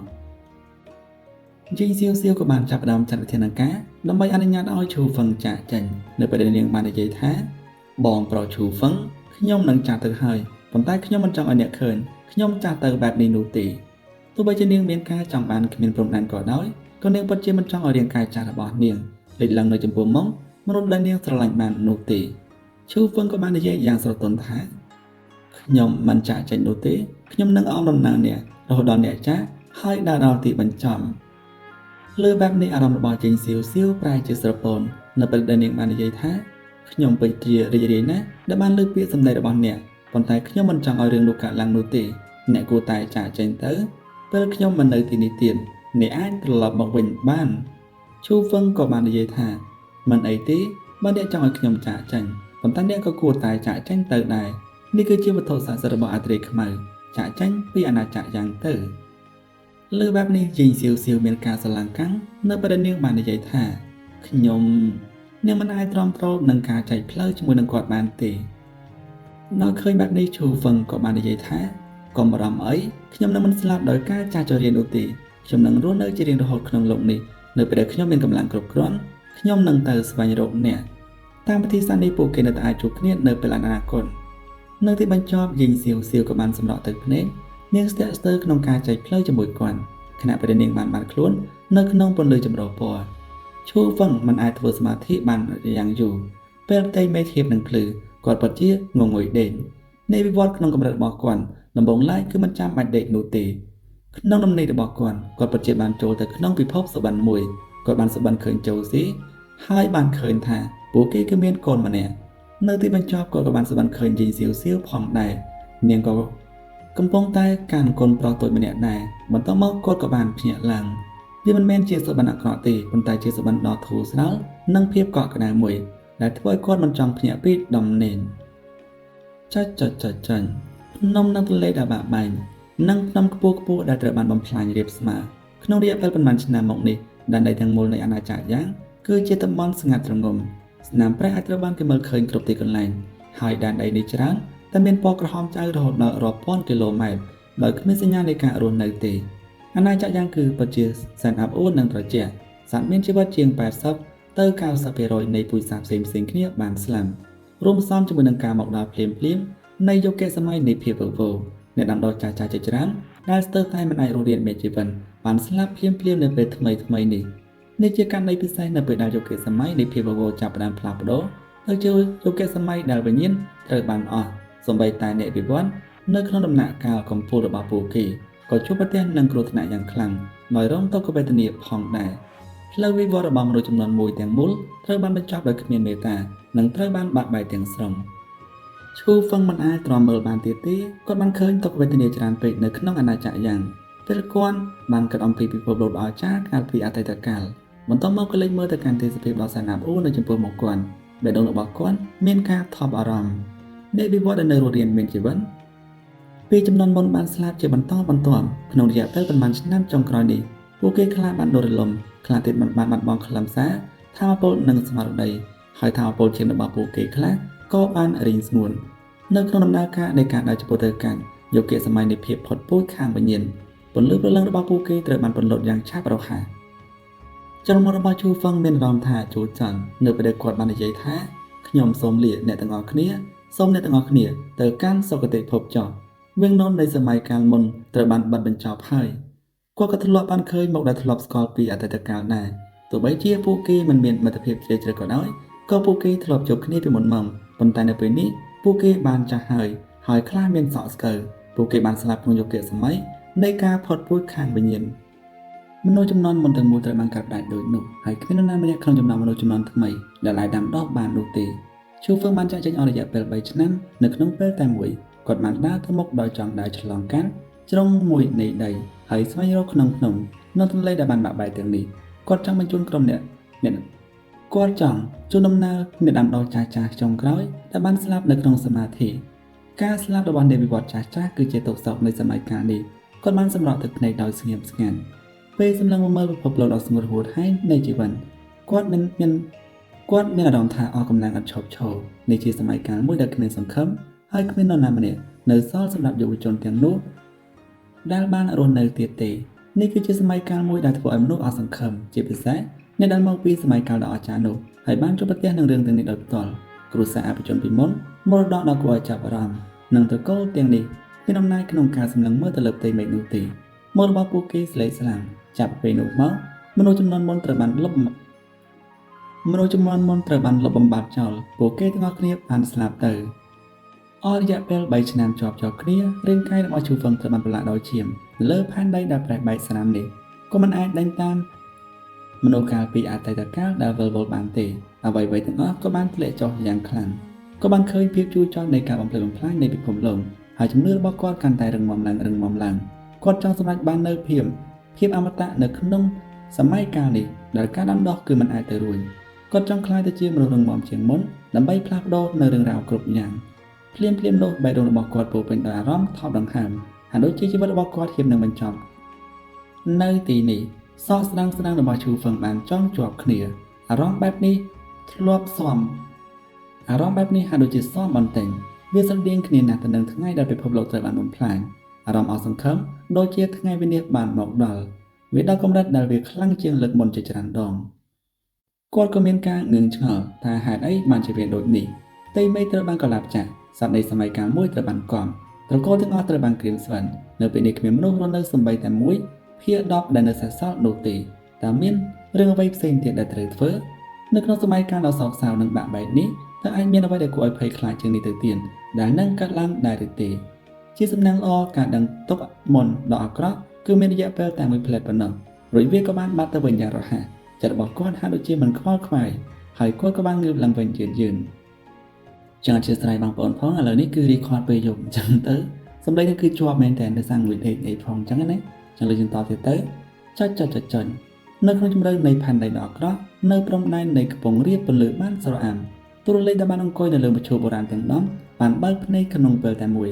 ដែលដៃដូនតាទាំងមូលបានញ័រស្រាលលំហងងឹតជាច្រើនកំពុងតែរង្គើនៅខាងក្រៅផ្ទៃមេឃនៃផ្កាយខ្លះក៏កាន់តែប្រេះស្រាំបន្ទាប់ពីការសិក្សាស្រាវជ្រាវអស់រយៈពេលជិត100ឆ្នាំពេលបរិបទអស្ចារ្យទាំង10ទទួលបានទិសដៅច្បាស់លាស់បន្តិចម្ដងពួកគេបានរកឃើញតម្រុយសំខាន់មួយចំនួននៅក្នុងទន្លេដ៏វែងនៃពេលវេលាបន្តមកពួកគេក៏បាននិយាយឡើងថាស្លឹកមួយគ្របនៅលើផ្ទៃមេឃប្រែប្រួលដោយមនុស្សស្មានដល់និងមានមួយផ្សេងទៀតគឺជាអធិដ្ឋានស៊ូយេដែលជាសវិវត្តនៃគ្រប់ទឹកត្រកូលទាំងអស់បាននិយាយមែនទេអ្នកដែលបានដើរនៅក្នុងពិភពខាងក្រៅហើយប្រយុទ្ធនៅក្នុងសមរភូមិមហោឈាមក៏ជាមនុស្សដែលចាប់កំណើតមកពីពិភពតែមួយជាមួយគ្នាផងដែរ រាងកាយរបស់គាត់រួមជាមួយនឹងរាងកាយដ៏សំខាន់របស់ហួងតាមរយៈការប៉ាន់ស្មានរបស់មនុស្សម្នាក់នេះគឺមានធម៌ពលខ្លាំងដូចទៅហើយកាលពីមុនហើយវាមិនគួរនៅឆ្ងាយពីពួកយើងនៅក្នុងសម័យកាលដ៏អស្ចារ្យចុងក្រោយនោះទេនៅពេលនេះគាត់បានអសកម្មអស់រយៈកាលជាច្រើនសម័យកាលសមិទ្ធផលរបស់គាត់អាចនៅចិត្តនឹងពួកយើងឬប្រហែលជាធំជាងនេះទៅទៀតវាច្បាស់ណាស់នេះគឺជាព័ត៌មានដ៏គួរឲ្យភ្ញាក់ផ្អើលតាមពិតគឺមានអថេចំនួន2ម្នាក់ទៀតក៏បាននិយាយថាអធិរាជនីឋានសួគ៌នោះគឺមានធម៌ពលខ្លាំងពូកែណាស់ហើយការលូតលាស់របស់នាងលឿនខ្លាំងមានធម៌ពលគួរឲ្យអស់សំណាចវាពិតជាប្រភពនៃគ្រោះមហន្តរាយពិតមែនទោះជាយ៉ាងណាក៏ដោយរាងកាយពិតរបស់នាងកំពុងតែប្រយុទ្ធនៅខាងក្រៅតើនេះដើម្បីការពារគូប្រជែងដែលមាននាមត្រកូលយេមែនទេនៅពេលនេះអ្នកទាំង10នាក់ពោពេញដោយធម៌ពលពួកគេគ្រាន់តែព្រួយបារម្ភពីអធិប៉ុណ្ណោះរឿងនេះពិបាកក្នុងការទូទាញណាស់ប្រហែលជាពួកគេអាចនឹងទោសឡើងភ្លាមៗនៅពេលខាងមុខ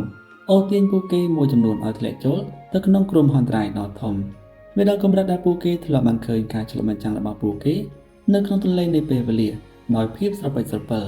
តាមពិតទៅមានបព្វបុរសក្នុងចំណោមពួកគេដែលបានស្លាប់ក្រៀមស្វាត់ទាំងស្រុងនិងស្លាប់ពិតប្រាកដនេះជាអ្វីដែលពួកគេមិនអាចអត់ឱនបានពួកគេមិនដឹងថាអធិទាំងនេះនឹងនាំទៅដល់ការស្លាប់ទាំងស្រុងរបស់បព្វបុរសទាំងនេះទេដោយសារពួកគេបានដឹងពីរឿងអីមួយហើយបានរកឃើញតម្រុយមួយចំនួននៅក្នុងទន្លេដ៏វែងនៃពេលវេលាបន្តមកពួកគេគ្រាន់តែចាត់វិធានការគ្មានអាប់ណាមួយអាចរារាំងការមើលឃើញរបស់បព្វបុរសដ៏អស្ចារ្យទាំង10នាក់បានទេប្រសិនបើពួកគេចាប់ដៃគ្នាពួកគេអាចមើលឃើញការបំផន់ទាំងអស់និងបង្ក្រាបអធិទាំងអស់ចោលបន្តមកពួកគេក៏បាននិយាយថាពួកយើងបានរកឃើញតម្រុយមួយចំនួនពួកយើងគួរតែចាត់វិធានការបព្វបុរសដ៏អស្ចារ្យទាំង10រូបបានដើរចេញពីព្រំដែននៃកំពង់រាមដោយបោះចំហៀនចេញពីទឹកដីដូនតាសិស្សនៃអធិរាជអមតៈនៃពុទ្ធសាសចម្លែកទាំងអស់គ្នាបានរួញខ្លួននិងញ័រក្នុងចិននេះជាលើកទី1ហើយដែលបព្វបុរសទាំង10នាក់បានដើរចេញពីទឹកដីដូនតានៃកំពង់រាមជាមួយគ្នាអញ្ចឹងបន្ទាប់ពីបានឃើញបែបហ្នឹងនៅលើកំពង់រាមនេះជំនាញនៅក្នុងចុងបញ្ចប់ផ្លូវក៏បានផ្ដល់ដំបូន្មានដោយឆ្លៀវវៃដោយព្រួយបារម្ភថាបន្ទាប់ពីពួកគេចាកចេញនឹងមានគ្រោះមហន្តរាយដែលមិនអាចទាយទុកជាមុនបានដែលនឹងលេចឡើងបព្វបុរសម្នាក់ក៏បានឆ្លើយតបដោយមិនខ្វល់ខ្វាយនោះទេនៅពេលដែលគាត់និយាយថាមិនអីទេបើអ្នកមិនចង់ចូលទៅកាន់ទឹកដីដូនតាពួកយើងនាំអ្នកមកដោយផ្ទាល់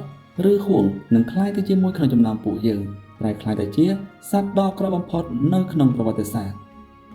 គេដឹងថាទឹកដីដូនតាកំពង់រាពណ៍នេះគឺជាកន្លែងពិសេសមួយបន្ទាប់ពីសម័យកាលរមណោះគ្មានអ្នកក្រៅណាមួយអាចចូលមកបាននោះទេប្រសិនបើនរណាម្នាក់ចង់ចូលពួកគេត្រូវតែខ្លាយទៅជាមួយក្នុងចំណោមពួកគេដោយរាងកាយប៉ិននិងចិត្តរបស់ពួកគេផ្លាស់ប្ដូរលះបង់ខ្លួនឯងប្រែទៅជាបព្វបុរសនៃពុទ្ធសាសចម្លែកឬពួកគេត្រូវតែដឹកនាំដោយបព្វបុរសដ៏អស្ចារ្យទាំង10បព្វបុរសមួយដែលរាងកាយរបស់គាត់ត្រូវបានក្រោមដោយរោមវែងដ៏ក្រាស់រាងកាយលាបពណ៌ដោយឈាមខ្មៅដ៏គួរឲ្យភ័យខ្លាចបាននិយាយដោយមិនបញ្ញាបញ្ញាលដោយលើកឡើងអំពីព្រឹត្តិការណ៍កាលពីអតីតកាលមួយចំនួនឡើងថាបន្ទាប់ពីរយៈពេលជាច្រើនឆ្នាំមកនេះហួងបានព្យាយាមចូលមកទីនេះជាច្រើនដងប៉ុន្តែគាត់មិនដែលទទួលបានជោគជ័យនោះទេគាត់បានបង្ហូរឈាមច្រើនដងហើយស្ទើរតែស្លាប់នៅខាងក្រៅទឹកដីដូនតានៃត្រកូលរបស់ខ្ញុំនៅថ្ងៃនេះផ្លេចបន្ទោដ៏វឹកវរក៏បានមកពីឋានសួគ៌ខាងលើដែលធ្វើឲ្យពិភពលោកបានញ័រខ្យល់គួចពណ៌ឈាមបានបក់បោកឆ្លងកាត់ឋានសួគ៌និងផែនដីអំដោយភ្លៀងខ្មៅនិងផ្លេចបន្ទោដ៏អាក្រក់បព្វបុរសបានលេចចេញមកពិភពលោកដ៏អស្ចារ្យរាប់មិនអស់បានបង្កើតទៅជាបាតុភូតចម្លែកវាពិតជាអាក្រក់និងគួរឲ្យភ័យខ្លាចនៅក្នុងអាណាចក្រយ៉ាងឈូហ្វឹងស្រាប់តែងើយក្បាលឡើងសំណឹងមើលទៅកាន់ភ្លៀងខ្មៅនិងផ្លេចបន្ទោពណ៌ឈាមដ៏ក្រាស់គាត់បានឃើញដៃធំគួរឲ្យភ័យខ្លាចមួយគូគ្របដោយរោមដ៏ក្រាស់ពណ៌ខ្មៅដ៏ចម្លែកហើយខ្លួនឆ្ពោះទៅកាន់ពិភពខាងក្រៅសត្វដែលនៅរស់រានមានជីវិតដែលមកពីពិភពលោកផ្សេងសពតែមានការភ័យញ័ររន្ធត់ដែលមិនអាចពិពណ៌នាបានពួកគេទាំងអស់គ្នាបានឃើញទិដ្ឋភាពដ៏គួរឲ្យភ័យខ្លាចដែលមិនអាចប្រៀបផ្ទឹមបានដៃធំទាំងនោះដែលប្រឡាក់ដោយឈាមនិងរោមក្រាស់គឺមានទំហំធំជាងឋានសួគ៌និងផែនដីទៅទៀតពិភពលោកដ៏អស្ចារ្យមួយដែលលើកខ្លួននៅក្នុងលំហនោះត្រូវបានហែកចេញជាបំណែកដោយបង្ហាញភាពទទេទាំងស្រុងនៅខាងក្នុងនៅពេលនេះមនុស្សរាប់មិនអស់ក៏បានងើយមុខរបស់ពួកគេឡើងស្បែកក្បាលរបស់ពួកគេស្ពឹងហើយពួកគេមានការភ្ញាក់ផ្អើលយ៉ាងខ្លាំងបន្ទាប់មកពួកគេស្ទើរតែដួលទៅនឹងដីដ៏ធំល្វឹងល្វើយមួយគូដែលបានគ្របដោយរោមក្រាស់បានហែកបើកពិភពលោកដ៏ធំមួយមនុស្សនៅក្នុងពិភពខាងក្នុងមានអារម្មណ៍ហាក់ដូចជាពិភពលោកកំពុងតែដួលរលំវាជាទីបញ្ចប់នៃពិភពលោក ខណៈពេលនេះផងដែរឈូហ្វឹងបានឈរនៅលើដីខ្ពស់គាត់បានបើកកែភ្នែករបស់គាត់ហើយបានឃើញពិភពលោកនៅក្នុងអាណាចក្រខាងក្រៅគាត់ថែមទាំងបានឃើញសត្វមួយចំនួននៅខាងក្នុងទៀតផងតាមពិតទៅគឺមានមនុស្សដែលធ្លាប់ស្គាល់នៅក្នុងโลกនេះដែលត្រូវបានហែកចេញដោយដៃយក្សដែលប្រឡាក់ដោយឈាមខ្មៅភ្លាមឈូហ្វឹងបានមានការភ្ញាក់ផ្អើលនៅពេលដែលគាត់បានលាន់មាត់ថាអធិរាជខ្មៅតើឆ្កែនោះមិនទាន់បានស្លាប់នៅពេលនោះមែនទេភ្លាមនោះពលឺព្រលឹងរបស់គាត់បានភ្លឺឡើងយ៉ាងខ្លាំងឈាមនៅក្នុងខ្លួនរបស់គាត់បានហូរខ្លាំងដូចជាទន្លេដ៏ធំមួយគាត់ពិតជាត្រូវបានជំរុញយ៉ាងខ្លាំងគាត់បានខិតខំអស់ពីសមត្ថភាពដើម្បីមើលឲ្យឃើញពិភពលោកនោះឲ្យបានច្បាស់បូមនៅទីបំផុតសារធាតុតាវដូនតាបានលេចចេញពីក្រោយគា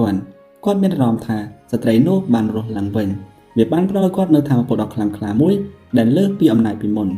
ឈូហ្វឹងបានខិតខំប្រឹងប្រែងអស់ពីសមត្ថភាពគាត់បានបើកកែវភ្នែករបស់គាត់ឲ្យសកម្មហើយទីបំផុតបានឃើញផ្នែកខាងក្នុងនៃពិភពលោកដែលត្រូវបានរហែននៅទីនោះពិតជាមានអាត្រីខ្មៅនៅក្នុងចំណោមពួកគេនៅពេលនោះនៅក្នុងសមរភូមិចុងក្រោយឈូហ្វឹងបានឃើញគាត់បន្ទោះឡើ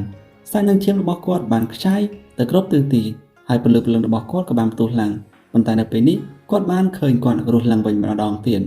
លើពីនេះទៅទៀតស្ថានភាពបច្ចុប្បន្នរបស់គាត់កាន់តែល្អប្រសើរតាមពិតទៅគាត់គឺជាអត្តភាពដែលស្ថិតនៅក្នុងកម្រិតពពកបរោះតាវនៅពេលនេះគាត់បានក្រហមឡើងរាងកាយខ្មៅដ៏ធំសម្បើមរបស់គាត់គឺពិតជាអស្ចារ្យគាត់ចង់ប្រយុទ្ធប្រឆាំងជាមួយនឹងឋានសួគ៌និងជោគវាសនាអញ្ចឹងបន្តមកទៀតនឹងឈូហ្វឹងក៏បានកាន់ខ្យងវីតាមីនពណ៌សដោយព្រិលក្នុងដៃរបស់គាត់នៅពេលគាត់បានស្រែកដាក់ទៅកាន់ឆ្កែថាអត្រីខ្មៅតើអ្នកក៏ហត់ខ្ញុំមែនទេវត្ថុនេះត្រូវបានផ្ដល់ឲ្យគាត់ដោយអត្រីខ្មៅទោះបីជាពួកគេត្រូវបានបំបែកដោយចម្ងាយគ្មានព្រំដែនក៏ដោយក៏ពួកគេនៅតែអាចតាក់ទងគ្នាបានជាស្ដែងអត្រីខ្មៅមិនបានឃើញគាត់នោះទេប៉ុន្តែគាត់បានឮសំឡេងក្រហមរបស់ឈូហ្វឹងបន្ទាប់លើសំឡេងរបស់គាត់អត្រីខ្មៅក៏បាននិយាយថានៅពេលនោះខ្ញុំក៏ត្រូវបានគេបបបញ្ឆោតផងដែរខ្ញុំគិតថាមិត្តភក្តិចាស់ៗរបស់ខ្ញុំទាំងអស់គ្នាបានស្លាប់ទៅហើយនៅសល់តែខ្ញុំនិងពលចាស់ដែលរលួយប៉ុណ្ណោះថាមពលឈាមរបស់ខ្ញុំរីងស្ងួនហើយខ្ញុំចាស់ហៀបនឹងស្លាប់តើនរណានឹងដឹងថាវាគ្រាន់តែជាការរួមផ្សំនៃសរសៃខាងវិញ្ញាណពិតរបស់ខ្ញុំនិងផ្នែកមួយនៃសាច់ឈាមរបស់ខ្ញុំរហូតដល់ខ្ញុំស្លាប់នៅក្នុងសមរភូមិហើយផ្នែកមួយនៃវិញ្ញាណពិតរបស់ខ្ញុំបានវិលត្រឡប់មកកាន់រាងកាយសំខាន់របស់ខ្ញុំវិញទើបខ្ញុំបានដឹងថាខ្លួនឯងរបស់ខ្ញុំនៅក្នុងពិភពលោកក៏ត្រូវបានគេបោកបញ្ឆោតដែរផ្នែកនៃវិញ្ញាណពិតរបស់ខ្ញុំនេះក៏ស្អប់ខ្ញុំដែលបោកបញ្ឆោតខ្លួនឯងផងដែរលើបែបនេះឈូហ្វឹងបានហួចចិនអាត្រីខ្មៅមិនត្រឹមតែកុហកមនុស្សជាច្រើនប៉ុណ្ណោះទេសូម្បីតែខ្លួនឯងក៏កុហកផងដែរបន្ទាប់មកអាត្រីខ្មៅមានការខឹងសម្បារយ៉ាងខ្លាំងនៅពេលដែលគាត់បាននិយាយថានៅក្នុងកំឡុងពេលដែលខ្ញុំបានរស់នៅក្នុងពិភពលោកខ្ញុំបានបង្វែងតែម្នាក់ឯងបេះដូងរបស់ខ្ញុំពោរពេញដោយភាពសោកសៅដែលមិនអាចប្រៀបផ្ទឹមបានហើយខ្ញុំរកមិនឃើញនរណាម្នាក់ដែលមកពីចំនួនរបស់ខ្ញុំនោះទេពិភពលោកស្ងាត់ជ្រងំហើយពិភពលោកទាំងមូលត្រូវបានបំផ្លាញខ្ញុំគិតថាមិត្តភក្តិចាស់ៗរបស់ខ្ញុំទាំងអស់ត្រូវបានគេកប់កាលពីអតីតកាលហើយខ្ញុំគឺជាមនុស្សតែម្នាក់គត់ដែលនៅសេសសល់ប៉ុន្តែនៅទីបញ្ចប់ខ្ញុំបានរកឃើញថាមនុស្សចាស់ៗជាច្រើននៅរស់រានមានជីវិតតើអ្នកគិតថាខ្ញុំនឹងមានអារម្មណ៍យ៉ាងណានៅពេលដែលវិញ្ញាណពិតរបស់ខ្ញុំបានត្រឡប់មកវិញខ្ញុំមិនអាចទុកកំហឹងរបស់ខ្ញុំបានទេពេលខ្ញុំបានត្រឡប់មកកាន់ពិភពលោកនេះវិញខ្ញុំចង់បូជាពួកគេទាំងអស់គ្នាបូជាខ្មោចឆៅចាស់មួយក្រុមនៅពេលនោះគាត់បានទន្ទ្រាំជើងដោយកំហឹងរួចទៅហើយនៅពេលដែលផ្នែកមួយនៃវិញ្ញាណពិតរបស់គាត់បានត្រឡប់មកវិញគាត់បានអាចទ្រាំទ្រនិងរំញោចបែបនោះបានទេដោយចង់វាយនៅសត្វចាស់ៗទាំងនឹងរហូតដល់ស្លាប់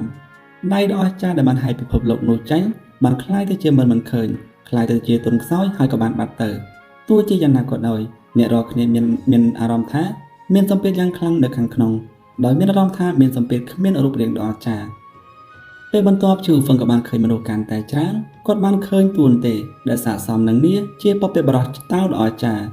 គាត់ក៏បានឃើញបរិបទដែលត្រូវបានគេស្គាល់ថា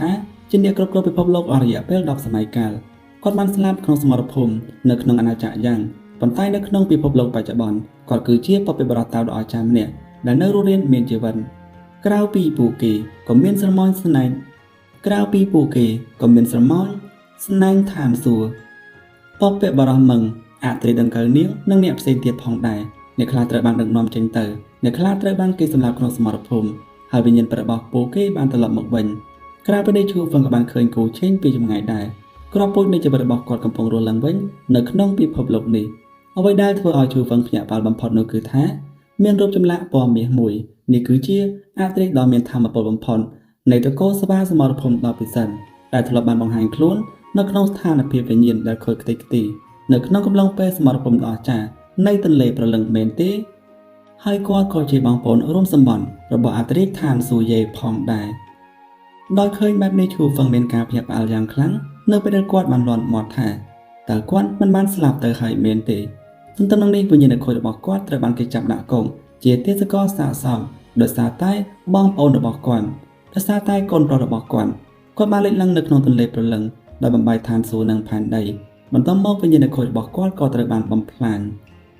ប៉ុន្តែនៅពេលនេះហេតុអ្វីក៏គាត់នៅតែមានជីវិតក្រៅពីនេះគាត់ក៏បានឃើញសត្វស្វាសមរភូមិដ៏ពិសិដ្ឋតូចដែលមានថាមពលឈាមហូរចូលទៅក្នុងជើងមេឃមានថាមពលខ្លាំងគាត់គ្មានរបួសនោះទេខណៈពេលដែលបរិយាកាសមានភាពតានតឹងនិងថប់បារម្ភខ្លាំងក៏មានមនុស្សដែលកំពុងតែសន្ទនាជាមួយនឹងអត្រីខ្មៅផងដែរសត្វស្វាសមរភូមិដ៏ពិសិដ្ឋដ៏មានថាមពលបានដកដង្ហើមធំនៅពេលដែលគាត់បាននិយាយថាអ្នកមានអារម្មណ៍ថាវិញ្ញាណពិតរបស់អ្នកនៅក្នុងអាណាចក្រយ៉ាងត្រូវបានគេបោកបញ្ឆោតថាអ្នកនៅម្នាក់ឯងនៅក្នុងពិភពលោកនេះទោះជាយ៉ាងណាក៏ដោយអ្នកត្រូវតែយល់ថាខណៈពេលអ្នកកំពុងតែវង្វេងស្មារតីមានអារម្មណ៍ស្រងត់ស្រងាត់ពួកយើងក៏កំពុងតែរងទុក្ខវេទនាយ៉ាងជួរចត់នៅក្នុងពិភពលោកនេះដែរនៅពេលនោះពួកយើងប្រហែលជាមិនទាន់បានរស់ឡើងវិញទាំងស្រុងនៅឡើយទេគាត់បាននិយាយការពិតដល់គួរឲ្យភ្ញាក់ផ្អើលមួយសត្វលោកនៅសម័យកាលនោះទាំងអស់គ្នាបានស្លាប់នៅក្នុងសមរភូមិហើយអត្រីឋានស៊ូហងដែលជាស៊ីហាវនឹងបានបំភ្លឺអ្នករាល់គ្នានៅក្នុងសម័យពីបុរាណហើយជួយសង្គ្រោះសម័យកាលមួយអ្នកដែលបានរស់ឡើងវិញគឺជាការបំភ្លេចបំផ្លាញដែលមិនអាចចាកចេញបានភ្លាមប៉ុន្តែត្រូវការសម្រាកនិងការផ្លាស់ប្ដូរគ្មានទីបញ្ចប់រាប់ឆ្នាំ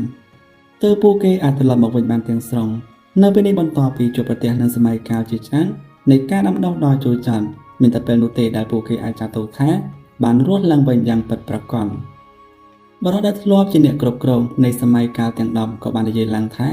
ខ្ញុំក៏ដូចអ្នកដែរប្រហែលជាវេទនាជាងនេះទៅទៀតផ្នែកមួយនៃវិញ្ញាណខូចខាតរបស់ខ្ញុំនិងខ្លួនខ្ញុំដែលបានរួមបញ្ចូលគ្នាពីសាច់ឈាមបានបាត់បង់នៅក្នុងពិភពក្រោមដីคล้ายទៅជាទេសកលនៃគុកពណ៌ខ្មៅបន្ទាប់ពីសមរភូមិចុងក្រោយនៅក្នុងអាណាចក្រយ៉ាងគាត់គឺស្រដៀងទៅនឹងអត្រីខ្មៅរូបរាងកាយរបស់គាត់បានស្លាប់ក្នុងសមរភូមិដែលផ្នែកមួយនៃវិញ្ញាណរបស់គាត់បានត្រឡប់មកកាន់ពិភពលោកនេះវិញដោយបញ្ចូលគ្នាជាមួយនឹងរូបរាងកាយសំខាន់របស់គាត់រឿងស្រដៀងគ្នានេះក៏បានកើតឡើងចំពោះស្រមោចស្នែងសួរនាគក្រហមនិងអ្នកជំនាញកម្រិតកម្ពស់ពីបុរាណផ្សេងទៀត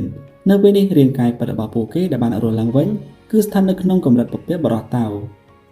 ក្នុងរយៈពេលប្រមាណឆ្នាំទាំងនេះទោះបីជាអត្រីខ្មៅមិនអាចសម្រាប់បានទាំងស្រុងក៏ដោយក៏គាត់មិនបានយកចិត្តទុកដាក់នឹងវាដែរនេះជាករណីជាពិសេសនៅពេលដែលសត្រូវដ៏ធំម្នាក់បានមកគោះទ្វាររបស់ពួកគេ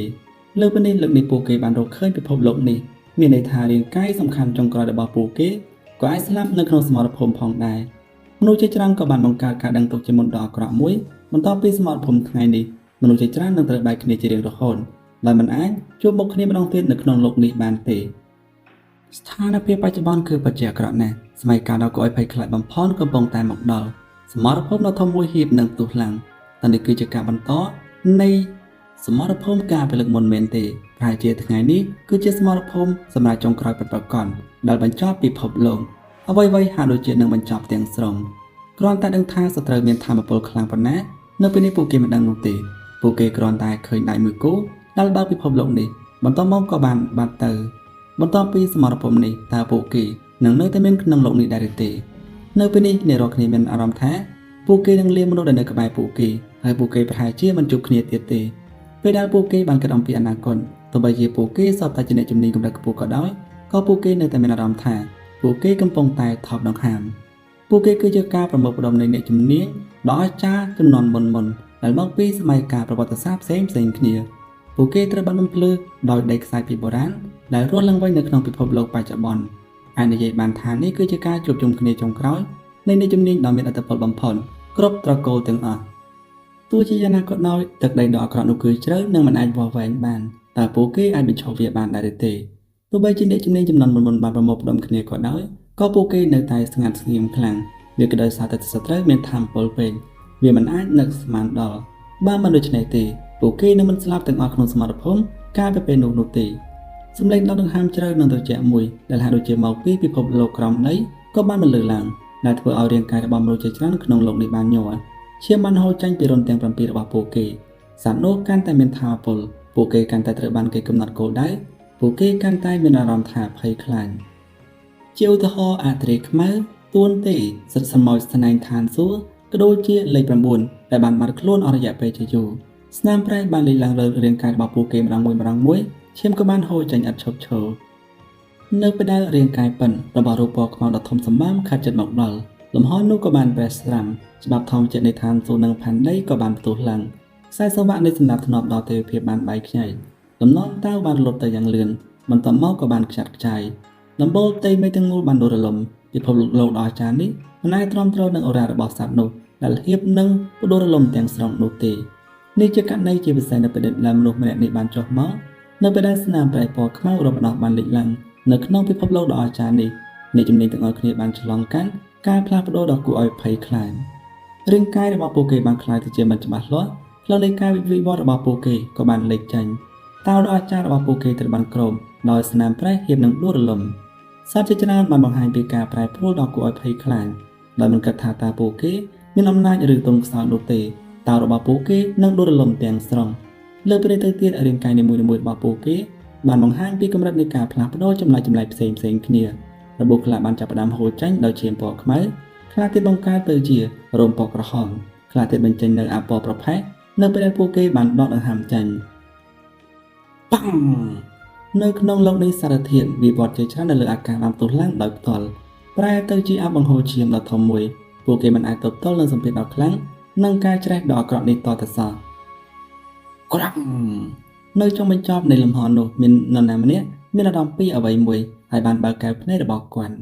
ការសម្លឹងមើលរបស់គាត់លុបបំបាត់ការច្រេះដ៏អាក្រក់ហើយលំនាំតៅក៏បានរីកដុះដាលភ្លាមដើម្បីជួយចូលពិភពលោកដ៏ធំដែលបានប្រេះស្នាមបន្ទាប់ពីនោះចង្ក្រានដ៏ធំមួយក៏បានប្រមូលផ្ដុំពីថាមពលឈាមក៏បានលេចចេញមកនៅលើផ្ទៃមេឃវាមានជើង3និងចំណុចទាក់ទាញចំនួន2ដែលផ្ទុកទៅដោយថាមពលគ្មានគូព្រាមដែលអាចបង្ក្រាបអតីតកាលបច្ចុប្បន្ននិងអនាគតវាបានកំទេចទន្លេនៃពេលវេលាហើយប្រឈមមុខជាមួយនឹងសត្វដែលកំពុងតែចុះមកចង្ក្រានថាមពលឈាមដ៏អស្ចារ្យក៏បានបញ្ឈប់សត្វនោះហើយវាបានបញ្ញាឡើងទៅលើផ្ទៃមេឃបង្ខំវាឲ្យចូលទៅក្នុងលំហអាកាសក្នុងពេលជាមួយគ្នានេះចង្ក្រានដ៏ធំក៏បានបញ្ចេញនូវថាមពលឈាមជាបន្តដែលពោពេញដោយថាមពលនៃជីវិតគ្មានទីបញ្ចប់វាបានរាលដាលទៅលើអាកាសដែលអនុញ្ញាតឲ្យថាមពលនៃការវិវត្តទាំងអស់ដែលទើបតែផ្ទុះឡើងបង្រួមគ្នាឡើងវិញហើយមានជីវិតឡើងវិញដើមកំណើតនៃពុយសាចម្លែងចង្ក្រានឈាមបានបញ្ចេញនូវសំឡេងមួយវាបានបញ្ញាឆ្លងកាត់ឋានសួគ៌ដោយផ្ទុកនៅថាមពលដែលមិនអាចប្រៀបផ្ទឹមបានខណៈពេលដែលវាបានបញ្ឈប់សัตว์ដែលកំពុងតែចុះមកពីលំហអាកាសនៅក្នុងពិភពលោកខាងក្រោមមុខរបស់អ្នករាល់គ្នាប្រែជាស្លេកស្លាំងសត្រូវដែលកំពុងតែចូលមកគឺជាពពកបរោះនៃផែនដីដ៏អាក្រក់មែនទេថាមពលរបស់គាត់គឺពិតជាគួរឲ្យភ័យខ្លាចមែនពពកបរោះនៃពុយសាចម្លែកនេះក៏បាននិយាយនៅក្នុងលំហអាកាសឡើងថាអ្នកពិតជាបានឈានដល់ជំហានបែបនេះពិតមែនប្រសិនបើខ្ញុំមិនបានរកឃើញពិភពនៃគ្រឹះរបស់អ្នកនោះទេអ្នកនឹងមិនអាចបង្ហាញពីអំណាចស្រដៀងគ្នាជាមួយនឹងខ្ញុំបានទេមែនទេរាងកាយទាំងមូលរបស់គាត់ត្រូវបានគ្របដោយរោមវែងហើយសម្បីតែមុខរបស់គាត់ក៏ត្រូវបានគ្របដោយឈាមខ្មៅដែររាងកាយរបស់គាត់គឺពិតជាអាក្រក់ណាស់នៅក្នុងពេលជាមួយគ្នានោះរូបរាងមួយក៏បានលេចចេញមកដោយប្រមូលចង្ក្រានដែលបានច្របាច់ចេញពីថាមពលឈាមគាត់បានបង្ហាញខ្លួននៅចំពោះមុខពពកបរោះនៃពុយសាចម្លែងដោយស្ងប់ស្ងាត់និងមានទំនុកចិត្តដោយមិនខ្លាចពពកបរោះដែលដើរចេញពីផែនដីដ៏អាក្រក់នោះទេអធិរាជឋានសួគ៌យេមនុស្សជាច្រើនបានស្រែកឡើងដោយការភ័យស្លន់ស្លោទៅមុខរបស់ពួកគេក៏បានញ័រឡើងពួកគេពោពេញដោយការត្រេកអរក៏ដូចជាការព្រួយបារម្ភដែលមិនអាចប្រៀបផ្ទឹមបានក្នុងពេលតែមួយនៅពេលដែលពួកគេពិតជាប្រឈមមុខដាក់គ្នាពិតមែនពពកបរោះនៃពុយសាចម្លែកនេះកាន់តែជឿជាក់ថាគោលវិច័យដែលមាននាមត្រកូលយេនេះគឺមានកម្លាំងខ្លាំងស្រដៀងទៅនឹងខ្លួនគាត់អធិរាជឋានសួគ៌យេស្ងប់ស្ងាត់ប៉ុន្តែនៅពេលគាត់និយាយគាត់ក៏បានចាត់ធានការរួចហើយថាអ្នកបានបង្ហាញខ្លួនតែម្នាក់ឯងមកទីនេះតែម្នាក់ឯងតែអ្នកកំពុងតែបោះចោលជីវិតរបស់អ្នកមែនទេស្នាមប្រេះនៃកណ្ដាប់ដៃរបស់គាត់គឺអស្ចារ្យមានឥទ្ធិពលដែលមិនអាចប្រៀបផ្ទឹមបានដែលធ្វើឲ្យសម្បីតែលំហអាកាសដែលក្រៀមស្វិតនៅពីក្រោយភេទគីមខាងទៀតក៏បានដួលរលំដែលធ្វើឲ្យពិភពលោករាប់ពាន់ដ៏ធំបានញាស់និងស្រែកយំក្នុងពេលតែមួយក្រាំលោកដែលគ្មានទីបញ្ចប់បានហូរចូលរវាងអ្នកទាំងពីរនេះគឺជាទន្លេនៃពេលវេលាដែលបានហូរចេញទៅក្រៅហើយមានច្បាប់ធម្មជាតិរាប់មិនអស់ដែលត្រូវបានហែកចេញទោះដូចជាភ្នំភ្លើងដែលគ្មានទីបញ្ចប់ពពកបរោះចម្លែកក៏បានដើរថយក្រោយដែលរបស់គាត់ដែលគ្របដោយរោមក្រាស់ក៏បានបែកចេញពីគ្នាឈាមខ្មៅបានហូរអត់ឈប់ឈរបន្តមកដៃនិងកំផុតដៃរបស់គាត់ស្រាប់តែផ្ទុះឡើង ហើយលាតសន្ធឹងឆ្ពោះទៅរកខ្លួនរបស់គាត់បបិបរនេះមានការភ័យរន្ធត់យ៉ាងខ្លាំងដៃចេញយ៉ាងម៉ឺងម៉ាត់ផ្ដាច់ដៃចេញយ៉ាងម៉ឺងម៉ាត់យ៉ាងឆាប់រហ័សបំបីវាចេញពីរាងកាយមិនឈប់នៅធម្មពលដ៏គួរឲ្យភ័យខ្លាចនេះគឺការរីករាលដាលឈាមពណ៌ខ្មៅក៏បានស្រក់ចុះមកទន្លេនៃពេលវេលាក៏បានបង្កើតទៅជារលកឋានសួគ៌ហូរហៀរដោយសារតែវាបំណាច់នៃពេលវេលាបានហោះទៅគ្រប់ទីកន្លែងទស្សនវិជ្ជានេះពិតជាគួរឲ្យភ័យខ្លាចណាស់អញ្ចឹងនៅពេលបន្តទៀតនឹងក៏មានបព្វបរោះដ៏ចម្លែងដែលមកពីត្រកូលចម្លែងនឹងគេក៏បានមកដល់ម្នាក់ទៀតនៅពេលដែលបានឃើញបែបនឹងបានធ្វើឲ្យអាត្រីខ្មៅបានញ័រខ្លួនហើយទួនទេក៏បានញ័រផងដែរឈីលឺដាវដល់ភ្លឺចាងចាំងមួយក៏បានលេចមុខមកភ្លាមដោយកាត់ឲ្យទន្លេដ៏វែងនៃពេលវេលាធ្វើឲ្យអ្វីៗទាំងអស់ក្នុងโลกនេះស្ងប់ស្ងាត់ពិភពលោកទាំងមូលគ្មានព្រំដែនមានតែដាវដែលមិនអាចប្រៀបទៅបានប៉ុណ្ណោះដែលនៅសេសសល់វាបានទម្លុះភាពងងឹនទម្លុះរស្មីដ៏ភ្លឺស្វាងគ្មានទីបញ្ចប់បំភ្លឺអតីតកាលបច្ចុប្បន្ននិងអនាគតវាក៏បានភ្លឺចាំងចាំងដល់រស្មីនៃក្តីសង្ឃឹមដែលមិនអាចបន្លត់បាននៅក្នុងចិត្តរបស់អ្នករាល់គ្នាហើយដូចជាវាគឺជាបង្គោលភ្លើងហ្វាដ៏រុងរឿងមួយនៅក្នុងទីជ្រៅបំផុតនៃភាពអស់សង្ឃឹមជាពិសេសដូចជាខ្សែនៃពន្លឺពេលព្រឹកព្រលឹមដែលបានកើតជាថ្មីនៅក្នុងសកលលោកដ៏សែនអាប់អួរនិងស្ងាត់ជ្រងំគ្មានទីបញ្ចប់ភូក្បាលរបស់បព្វបរោះដែលទើបតែលេចចេញមកក៏បានទូលឡើងភ្លាមបន្តមករាងកាយរបស់គាត់ក៏បានដួលរលំនៅក្រោមរស្មីដាវប្រែคล้ายទៅជាឆ្អឹងបាក់និងអាប់បង្ហូរឈាមដ៏គួរឲ្យភ័យខ្លាចឈីរស្មីដាវក៏បានរះឡើងម្ដងទៀតទោះបីជាបព្វបរោះម្នាក់ទៀតបានប្រតិកម្មដោយប្រើអំណាចដែលមិនអាចប្រៀបទៅបានដើម្បីទប់ទល់ក៏ដោយដៃដែលទើបតែកើតថ្មីរបស់គាត់នៅតែហោះចេញមកលើកពីនេះទៅទៀតប្រែទៅជាពន្លឺខ្មៅបង្ហូរឈាមនៅក្នុងលំហភ្លាមរូបរាងដ៏អស្ចារ្យមួយក៏បានលេចចេញមកនៅប្រទេសសម្លេងនឹងក៏បាននិយាយឡើងថាសំបីតអ្នកទាំងពីរក៏ហ៊ានមកដែរមែនទេតអ្នកកំពុងតែបញ្ជូនខ្លួនឯងមកកាន់សេចក្តីស្លាប់មែនទេវាគឺជាអត្រីឋានសួគ៌ស៊ីហៅនៅក្នុងដៃរបស់គាត់គឺមានស្នូលដាវមួយដែលបានហូរដល់ឈាមដោយបានអណ្ដែតនៅពីលើដំបូលនៃផ្ទៃមេឃជាអកុសលបព្វបរោះទាំងពីរនៅតែមិនអាចរលួយបានតួអង្គទាំងពីរក៏បានលេចឡើងម្ដងទៀតដែលពិបាកក្នុងការសម្លាប់ទោះបីជាសត្វនៅចុងបញ្ចប់នៃផ្លូវត្រូវបានសម្លាប់ក៏ដោយដរាបណាលក្ខខណ្ឌអនុញ្ញាតដរាបណាមាននរណាម្នាក់នៅក្នុងโลกនេះដែលនៅតែចង់ចាំពួកគេអាចធ្វើឲ្យខ្លួនរបស់ពួកគេរស់ឡើងវិញហើយត្រឡប់មកកាន់សម័យបច្ចុប្បន្នវិញនេះកាន់តែធ្ងន់ធ្ងរសម្រាប់ពួកបព្វបរោះចម្លែងដែលជាប្រភពនៃភាពអាក្រក់ជំនាញតារបស់ពួកគេបានឈានទៅមុខមួយកម្រិតផ្សេងទៀតទោះជាយ៉ាងណាក៏ដោយរស្មីដាវរបស់អត្រីឋានសួគ៌ស៊ីហៅគឺពិតជាគួរឲ្យភ័យខ្លាចណាស់ស្នូលដាវបានរំកិលបញ្ចេញរស្មីគ្មានទីបញ្ចប់តើអ្វីគឺជាការដែលមិនអាចបំភ្លេចបំផ្លាញបានទាំងអស់នេះបានคล้ายទៅជាគ្មានប្រសិទ្ធភាពរស្មីដាវបានកាត់ផ្ដាច់ភាពអកាលចំណេញបំផ្លាញភាពដែលមិនអាចរលួយបានប្រែคล้ายទៅជាទុក្ខវេទនាដ៏ធំបំផុតដែលលំពន់បព្វបរោះតាវដ៏អស្ចារ្យទាំងពីរ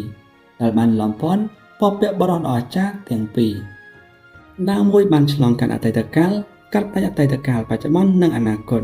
រស្មីដាវដ៏អស្ចារ្យបានហក់ឡើងឥតឈប់ឈររស្មីដ៏ទេវភាពដ៏ភ្លឺស្វាងបំផុតពីអតីតកាលដល់បច្ចុប្បន្នបំភ្លឺពិភពលោកទាំងអស់ដាក់អន្ទាក់បព្វបរោះដ៏អស្ចារ្យទាំងពីរនៅក្នុងទ្រង់ដាវហៀបនឹងលុបពួកគេចោលទាំងស្រុងនេះនៅពីចម្ងាយឆ្ងាយមានអត្រីអមតៈចម្លែកបានលេចមុខចេញមកនៅពេលដែលបានឃើញឈុតឆាកនេះស្បែកក្បាលរបស់ពួកគេទាំងអស់គ្នាក៏បានស្ពឹងបន្ទាប់មកពួកគេក៏បានសម្រេចចិត្តជួយទៅកាន់បព្វបរោះដ៏អស្ចារ្យទាំងពីរលំពេងសង្គ្រាមមួយបានទម្លុះផ្ទៃមេឃនិងផែនដីទម្លុះឆ្ពោះទៅកាន់ដាវរបស់អត្រីឋានសួគ៌ហងដោយចង់ទម្លុះត្រង់ដាវហើយដល់លែងបព្វបរោះដ៏អស្ចារ្យទាំងពីរដែលបានជាប់អន្ទាក់អត្រីឋានសួគ៌យេក៏បានរើចេញចង្ក្រានដ៏ធំដែលបានប្រមូលផ្ដុំពីថាមពលឈាមគឺប្រៀបដូចជាពូថៅដ៏ធំមួយដែលបំបែកផ្ទៃមេឃនិងផែនដីដែលចេញពីគ្នាវាបានបក់បោកទៅលើបញ្ឈប់លំពេងសង្គ្រាមដែលទម្លុះផ្ទៃមេឃនិងផែនដីវាស្រាប់តែញ័របន្ទាប់មកចុងលំពេងក៏បានផ្ទុះឡើងដោយសម្លេងប៉ាំងបន្ទាប់មកអត្រីឋានសួគ៌យេបានក្រវីកណ្ដាប់ដៃរបស់គាត់រួចគាត់ក៏បានសម្លាប់ដោយផ្ទាល់ដោយចង់កំចាត់អ្នកដែលបានកាន់លំពេងនឹងប៉ាំងប៉ុន្តែកណ្ដាប់ដៃរបស់អត្រីឋានសួគ៌គឺមិនអាចប្រៀបទៅបាននៅពេលគាត់បានក្រវីកណ្ដាប់ដៃរបស់គាត់ស្នាមកណ្ដាប់ដៃដ៏អស្ចារ្យបានធ្វើឲ្យសកលលោកនៅជំវិញបានញ័រហើយបន្លឺឡើងជាមួយនឹងភាពប្រែប្រួលរបស់វាពន្លឺចាំងចាំងនៃកណ្ដាប់ដៃដ៏ភ្លឺស្វាងបានហោះកាត់តាមចេតនាកណ្ដាប់ដៃគ្មានព្រំដែននឹងមិនអាចប្រៀបទៅបានបំភ្លឺពិភពលោករាប់ពាន់អស្ចារ្យតាមពិតទៅវាបានបំផ្លាញបព្វបរោះនៅដោយផ្ទាល់ នៅពេលនេះអាបង្ហូរឈាមក៏បានហូរហៀឡើងបបិបរណនោះបានប្រមុខដំរៀងកាយពិតរបស់គាត់ឡើងវិញនៅពីចម្ងាយឆ្ងាយដោយភ្នែករបស់គាត់ត្រជាក់នៅពេលគាត់បាននិយាយថាអ្នកខ្លាំងជាងរូបរាងកាយខ្លួនរបស់អ្នកទៅទៀតវាពិតជាអស្ចារ្យមែនថ្ងៃនេះស្លាកស្នាមទាំងអស់របស់អ្នកត្រូវបានលុបចោលភ្លាមនោះជាមួយនឹងសម្លេងមួយតែមេឃនិងផែនដីបានបែកចែងពីគ្នាច្បាប់តាវធម្មជាតិដ៏អស្ចារ្យកំពុងតែឆេះឡើងស្នាប់ធ្នាប់បានវិលត្រឡប់ទៅកាន់ភាពស្ងប់ស្ងាត់អស់កលចំណេញអ្វីៗទាំងអស់បានចាប់ផ្ដើមក្រៀមស្មិនមិនដឹងថាសកលលោកប៉ុន្មានដែលងងឹតហៀបនឹងបែកខ្ញាច់ហៀបនឹងទោសឡើងនោះទេបន្តមកតួអង្គទាំង7ក៏បានចូលមកក្នុងពេលតែមួយខ្ចាត់ខ្ចាយទៅគ្រប់ទិសទីពួកគេបានបង្ហាញពីវិធីសាស្ត្រដ៏អស្ចារ្យក្នុងពេលតែមួយលើពីនេះទៅទៀតពួកគេក៏បានបោះជំហានទៅមុខដោយជួយសង្គ្រោះបបិបរោះតាវទាំង3ដែលបានមកដល់មុនពួកគេពិភពលោកទាំងមូលបានប្រែជាស្ងប់ស្ងាត់ពិភពលោកទាំងមូលពោពេញដោយការចលាចលនៅពេលដែលបានឃើញបបិបរោះដ៏អស្ចារ្យបានលេចមុខចេញមកក្នុងពេលតែមួយពួកគេបានញ័រខ្លួនហើយក៏បានក្រាបទៅនឹងដីតើពួកគេត្រូវប្រយុទ្ធគ្នាបែបនេះដោយរបៀបណាបបិបរោះដ៏អស្ចារ្យទាំង10នាក់បានចុះមកជាមួយគ្នាទោះបីជាត្រកូលទាំង10នៃពិភពលោកនេះវីរបុរសនៃសម័យកាលដ៏រុងរឿងរាប់មិនអស់កាលពីអតីតកាលដល់បច្ចុប្បន្នបានរស់ឡើងវិញដោយលេចមុខក្នុងសម័យកាលនេះក៏ដោយក៏វានៅតែពិបាកក្នុងការបញ្ឈប់ពួកគេនៅពេលនេះអ្នករាល់គ្នានៅលើពិភពលោកនេះគឺពោពេញដោយភាពអស់សង្ឃឹមអញ្ចឹងនៅពេលដែលសត្វដែលស្ថិតនៅក្នុងកម្រិតបបិបរោះដ៏អស្ចារ្យទាំង10បានលេចឡើងក្នុងពេលតែមួយបានធ្វើឲ្យពិភពលោកទាំងមូលធ្លាក់ចូលក្នុងភាពស្ងប់ស្ងាត់ហើយអ្នករាល់គ្នាពោពេញដោយភាពអស់សង្ឃឹមទាំងស្រុងនៅពេលនេះសម្លេងដ៏ដង្ហើមដ៏ជ្រៅនិងត្រជាក់ក៏បានបន្លឺឡើងម្ដងទៀតបបិបរោះដ៏អស្ចារ្យម្នាក់ក៏បាននិយាយហើយថែមទាំងបានសម្លឹងមើលទៅកាន់បរិបទដ៏សង្ហាដែលបានកាន់ដើមបង្ហូរឈាមក្នុងដៃរបស់គាត់នោះគឺជាហងជាស៊ីហៅបន្ទាប់ពីរយៈពេលជាច្រើនឆ្នាំមកនេះមានតែគាត់ទេដែលបានបញ្ឈប់បបិបរោះដ៏អស្ចារ្យទាំង3ដោយមិនបានទទួលស្គាល់ការបរាជ័យទេគាត់បានទប់ទល់នឹងប្រភពនៃភាពចម្លែកថែមទាំងបានសម្លាប់បបិបរោះដ៏អស្ចារ្យទៀតផងជាអកុសលទឹកដីដូនតានៅព្រំដែននៃផែនដីដ៏អាក្រក់នេះគឺពិតជាមិនអាចពិពណ៌នាបានវាជាអភូតហេតុដែលសត្វចម្លែកទាំងនឹងអាចរស់ឡើងម្ដងហើយម្ដងទៀតបបិបរោះដ៏អស្ចារ្យនឹងគេក៏បាននិយាយថាហងអ្នកពិតជាខ្លាំងពូកែមែនប្រយុទ្ធតែម្នាក់ឯងអស់រយៈពេលជាច្រើនឆ្នាំឈាមហូរនៅក្នុងអាណាចក្រខាងក្រៅរងរបួសយ៉ាងធ្ងន់ធ្ងរនៅព្រំដែនដាច់ស្រយាលនិងកាន់តែធ្ងន់ធ្ងរទៅទៀតគឺដួលនៅព្រំដែនកំពង់រាមនៃត្រកូលរបស់ខ្ញុំទោះជាយ៉ាងណាក៏ដោយនៅទីបញ្ចប់អ្នកនៅតែក្រោកឈរឡើងដោយការលំបាកសម្រាប់មនុស្សយ៉ាងសាហាវតែទប់ទល់នឹងពួកយើងរហូតដល់សពថ្ងៃនេះកាន់តែរឹងមាំឡើងនៅពេលដែលអ្នកបានប្រយុទ្ធកាន់តែច្រើនទោះបីជាពួកគេគឺជាសត្រូវក៏ដោយបបិបរោះចម្លែកទាំងនោះគ្មានជំនឿអ្វីក្រៅពីទទួលស្គាល់ថាបរិសម្នាក់នេះមានភាពរឹងមាំនិងមានថាមពលតាមពិតទៅគាត់បានសម្លាប់មនុស្សយ៉ាងសាហាវឃោរឃៅទៅកាន់ប្រភពនៃភាពចម្លែកដោយចង់ធ្វើឲ្យតំបន់កំពង់រាបចម្លែកទាំងមូលរាបស្មើតែម្នាក់ឯងយ៉ាងណាក៏ដោយហួងនៅតែត្រូវបានបរាជ័យពីព្រោះភាគីម្ខាងទៀតគឺមិនអាចត្រូវបានសម្លាប់ហើយអាចរស់ឡើងវិញម្ដងហើយម្ដងទៀតទន្ទឹមនឹងនេះដរាបណាគាត់ដើរខុសតែម្ដងរាងកាយនិងដាវរបស់គាត់អាចនឹងបាត់ទៅវិញហើយរលត់ជារៀងរហូតនៅក្នុងលោកនេះសត្វអ្នកវិវ័នសពតែមានអារម្មណ៍ថាមានការថប់អារម្មណ៍បន្ទាប់ពីរយៈពេលជាច្រើនឆ្នាំមកនេះហួងបានបាត់ខ្លួនពីលើលោកនេះគ្មានអ្នកណាចង់ចាំគាត់នោះទេសម្បីតែឈ្មោះរបស់គាត់ក៏មិនមានការកត់ត្រានៅក្នុងប្រវត្តិសាស្ត្រដែរយ៉ាងណាក៏ដោយគាត់មិនបានចាក់ចេញទេគាត់តែងតែប្រយ័ត្នសម្រាប់រង្គាលនៅជួរមុខឈាមរបស់គាត់បានលាបពណ៌ក្រហមនៅក្នុងទឹកដីដ៏អាក្រក់រាងកាយរបស់គាត់បានដើរនៅខាងក្រៅទឹកដីដូនតាចម្លែកហើយប្រយុទ្ធតែម្នាក់ឯងខណៈពេលដែលគាត់បានងូតទឹកដោយឈាមបបិបរោះដ៏អស្ចារ្យនឹងគេក៏បាននិយាយទៀតថាគ្រាន់តែអ្វីៗគ្រប់យ៉ាងគឺគ្មានប្រយោជន៍នោះទេអ្នកមិនអាចប្រយុទ្ធចូលទៅក្នុងទឹកដីដូនតាបានទេទោះបីជាអ្នកមានកម្លាំងគ្រប់គ្រាន់ក៏ដោយអ្នកនៅតែមិនអាចបើកវាបានដែរព្រោះអ្នកមិនមែនជាមនុស្សដែលមកពីត្រកូលរបស់ខ្ញុំនោះទេជាច្រើនសម័យកាលមុនហងទាល់បានដឹងរួចហើយថាបញ្ហាស្ថិតនៅត្រង់ណាមានសញ្ញាមួយចំនួនដែលបង្ហាញថាប្រសិនបើគាត់ចង់ចូលឲ្យជ្រៅជាងនេះគាត់ត្រូវតែអបកសោអ្វីដែលគួរឲ្យភ័យខ្លាចហើយខ្លាយទៅជាសត្វដូចជាបបិបរោះដំបងមានតែតាមរយៈការទទួលបានការទទួលស្គាល់ពីទឹកដីបបិបរោះនោះប៉ុណ្ណោះទើបគាត់អាចចូលទៅខាងក្នុងបានទោះជាយ៉ាងណាក៏ដោយនៅពេលនោះគាត់នឹងលែងជាខ្លួនឯងទៀតហើយគាត់នឹងខ្លាយទៅជាសត្វដែលមានថាមពលនិងអាក្រក់បំផុតជាគ្រោះមហន្តរាយដ៏ធំបំផុតសម្រាប់ពិភពលោកទាំងស្រុងគ្មាននរណាម្នាក់អាចគ្រប់គ្រងគាត់បាននោះទេឬវិធីសាស្ត្រមួយផ្សេងទៀតប្រសិនបើមនុស្សម្នាក់ចង់ចូលទៅក្នុងព្រំដែននៃកំពង់រាមពួកគេត្រូវការការណែនាំ ពីពពកបរោះដោយប្រើប្រាស់វិធីសាស្ត្រដ៏ពិសេសមួយដើម្បីបើកទឹកដីដូនតាពីខាងក្នុងនេះដល់កម្រិតដែលហួងថែមទាំងសង្ស័យថាខ្ពង់រាបពិសេសនេះបានអភិវឌ្ឍស្មារតីនិងវិញ្ញាណខ្លួនឯងផ្ទាល់ពពកបរោះដ៏ចាស់មួយនឹងគេក៏បាននិយាយឡើងទៀតថាហួងសក្តានុពលរបស់អ្នកហាក់ដូចជាគ្មានដែនកំណត់ទោះបីជាអ្នកមិនស្ទាក់ស្ទើរក្នុងការចំណាយដើម្បីបំពេញពិភពលោកដ៏អស្ចារ្យកាលពីអតីតកាលដោយធ្វើឲ្យរស់ឡើងវិញនៅសម័យកាលចាស់ៗដែលគួរតែត្រូវបានកប់រួចហើយក៏ដោយអ្នកនៅតែចុកសោយមួយរយៈហើយបន្ទាប់មកបានរស់ឡើងវិញបន្តិចម្ដងលើកពីនេះទៅទៀតអ្នកកាន់តែរឹងមាំឡើងពពកបរោះដ៏អស្ចារ្យទាំង3បានប្រឈមមុខជាមួយអ្នកដេញតាមអ្នកនិងសម្លាប់អ្នកដំបូងឡើយពួកគេគិតថាវាគ្រប់គ្រាន់ហើយដើម្បីលុបលាងទាំងអស់របស់អ្នកប៉ុន្តែអស់រយៈពេលជាយូរណាស់មកហើយទោះបីជាអ្នកពោពេញដោយឈាមហើយដាវដ៏អស្ចារ្យរបស់អ្នកពោពេញដោយស្លាកស្នាមក៏ដោយអ្នកមិនដែលដួលរលំនោះទេជាធម្មតាសម័យកាលនេះមិនអាចអនុញ្ញាតឲ្យអ្នកបន្តដើរបានទៀតនោះទេពពកបរោះដ៏អស្ចារ្យនៅព្រំដែនកំពង់រាមមានការព្រួយបារម្ភថាបន្តពីការប្រយុទ្ធអស់រយៈពេលពី3សម័យកាលផ្សេងទៀតហងនឹងកាន់តែរឹងមាំឡើងសម្បីតែពពកបរោះដ៏អស្ចារ្យទាំង3ឬ5នាក់ក៏មិនអាចតបទល់ជាមួយគាត់បានដែរដូច្នេះគាត់ត្រូវតែសម្លាប់គាត់ជាមុនបន្ទាប់មកគេក៏បាននិយាយដោយស្ងប់ស្ងាត់ថាអ្នកគឺជាអធិមួយអ្នកពិតជាបានធ្វើឲ្យបេះដូងរបស់ខ្ញុំបានលូតញាំនិងភ្ញាក់ចាញ់ពីដំណេកដ៏យូរលង់របស់ខ្ញុំធ្វើឲ្យខ្ញុំភ្ញាក់ផ្អើលយ៉ាងខ្លាំងពពកបរោះដ៏អស្ចារ្យទាំង10បានសន្និដ្ឋានជាមួយគ្នាហើយពួកយើងបានរៀនរួចហើយថាតាំងពីសម័យបុរាណកាលមកអ្នកបានដើរនៅលើពិភពលោកគ្រាន់តែជាក្លូនទោះបីជាអ្នកមានជំនាញប្រយុទ្ធដូចគ្នាទៅនឹងរាងកាយដ៏សំខាន់របស់អ្នកក៏ដោយវានៅតែមិនមែនជារូបរាងកាយពិតរបស់អ្នកនោះទេតើអ្នកកំពុងតែព្យាយាមស្វែងរកឱកាសសមរម្យសម្រាប់ឲ្យពួកយើងដើម្បីសម្លាប់ខ្លួនរបស់អ្នកមែនទេ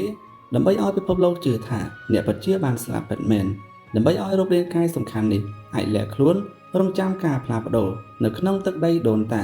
ការបំពង់ករបស់ពួកយើងដោយការកម្មតែម្ដងមែនទេជាអកុសលឆន្ទៈឋានសួគ៌គឺនៅខាងពួកយើងបានរស់ឡើងវិញមុនពេលវេលាពពកបរោះដ៏អស្ចារ្យទាំង10បានលេចចេញមកទាំងអស់ដោយសន្តានពីអ្វីៗគ្រប់យ៉ាងមិនថាសមត្ថភាពរបស់អ្នកអស្ចារ្យប៉ុណ្ណានោះទេនៅទីបញ្ចប់អ្នកនឹងនៅសល់តែសំណេះផេះតែប៉ុណ្ណោះពពកបរោះនោះក៏បាននិយាយដោយស្ងប់ស្ងាត់ដែលមិនបង្ហាញពីអារម្មណ៍ការឡើងណាមួយនោះទេវាដោយសារតែអ្វីៗត្រូវបានសម្រេចជាយូរណាស់មកហើយបន្ទាប់មកគេក៏បាននិយាយទៀតថាតាមពិតទៅការខិតខំប្រឹងប្រែងរបស់អ្នកទាំងអស់គឺគ្មានប្រយោជន៍នោះទេមិនថាមានរឿងអីកើតឡើងក៏ដោយទោះបីជាអ្នកអាចចូលទៅចិត្តទឹកដីដូនតារបស់ពួកយើងក៏ដោយអ្នកនៅតែមិនអាចធ្វើអីបានខ្ញុំជឿថាអ្នកគួរតែដឹងយូរមកហើយថាបញ្ហាស្ថិតនៅត្រង់ណាលុះត្រាតែអ្នកខ្លាយទៅជាមួយក្នុងចំណោមពួកយើងនៅពេលដែលពួកពពកបរោះទាំងអស់គ្នាបានលេចចេញមកគ្មាននរណាម្នាក់ក្នុងលោកនេះអាចប្រឈមមុខជាមួយនឹងពួកគេបានទេ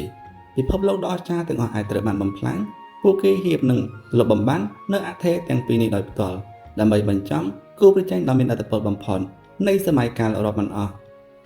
បន្តមកទៀតនឹងពពកបរោះដ៏អស្ចារ្យម្នាក់ក៏បានបង្ហាញពីរឿងរ៉ាវចាស់ៗពីសម័យកាលបុរាណមួយថាហងអ្វីៗគ្រប់យ៉ាងហៀបនឹងឈានដល់ទីបញ្ចប់ហើយជីវិតរបស់អ្នកពិតជាសោកសៅណាស់ចាប់តាំងពីពេលដែលអ្នកក្រោកឈរឡើងនៅពេលនោះប្រឈមមុខជាមួយនឹងផែនដីដ៏អាក្រក់តែម្នាក់ឯងរហូតដល់ក្រោយមកអិសរាជជនដ៏ពិសេសមួយចំនួនធំដែលជាអ្នកដើរតាមអ្នកហើយក្រោយមកទៀតពួកគេទាំងអស់គ្នាបានស្លាប់នៅក្នុងសមរភូមិដោយបន្សល់ទុកតែអ្នកតែម្នាក់ឯងប៉ុណ្ណោះនៅពេលនោះអធិរាជឋានសួគ៌ហងបានបក់បោកពីពេញពិភពលោកដោយគ្មានអ្នកណាអាចប្រៀបធំបានបន្ទាប់មកគាត់បានខ្ចីផ្លូវចូលទៅក្នុងឋានសួគ៌សម្រាប់មនុស្សចូលទៅក្នុងផែនដីដ៏អាក្រក់គាត់ភ្លឺចាំងណាស់អារម្មណ៍ឃាតកម្មរបស់គាត់បានធ្វើឲ្យសំបីតែអធិរាជអមតៈនៃពុទ្ធសាសចម្លែកក៏ញ័រខ្លួនដោយមិនចង់និយាយពីវានោះទេទោះជាយ៉ាងណាក៏ដោយក្រោយមកពពកបរោះអស្ចារ្យបានលេចចេញមកហើយបន្តមកអ្វីៗគ្រប់យ៉ាងក៏បានផ្លាស់ប្ដូរនៅពេលនេះតួអង្គជាច្រើនបានលេចចេញមកនៅចំពោះមុខហងមានដៃគោដែលគាត់បាននាំមកពីឋានសួគ៌ទាំង9និងផែនដីទាំង10ក៏ដូចជាវីរៈបរោះដ៏អស្ចារ្យដែលបានដើរតាមគាត់នៅឋានសួគ៌ខ្ពស់មនុស្សទាំងនោះគឺជាមិត្តចាស់ៗរបស់គាត់នៅទីបំផុតពួកគេទាំងអស់គ្នាបានស្លាប់មួយបន្តពីមួយផ្សេងទៀតនៅក្នុងសមរភូមិទោះបីជាអំណាចរបស់គាត់គ្មានព្រំដែនគ្រប់ដណ្ដប់នៅលើអតីតកាលបច្ចុប្បន្នក៏ដោយក៏នៅតែមានមនុស្សមួយចំនួនដែលគាត់មិនអាចរកឃើញមកវិញគាត់ថែមទាំងមិនអាចបង្ហាញពួកគេ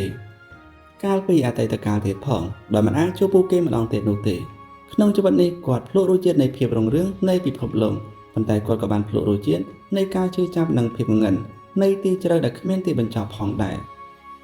បបបរតអាចារ្យម្នាក់នឹងគេក៏បាននិយាយដោយស្ងប់ស្ងាត់ថាអ្វីដែលធ្វើឲ្យពួកយើងរំភើបចិត្តនោះគឺស្ត្រីម្នាក់ដែលមានឈ្មោះថាអាទិទេពវីឡូកាលពីមុននាងហាក់ដូចជាមិនទន់ខ្សោយជាងអ្នកប៉ុន្មានទេប្រសិនបើនាងត្រូវបានផ្ដល់ពេលវេលានាងគួរតែអាចឈានដល់កម្ពស់របស់ពួកយើងបាន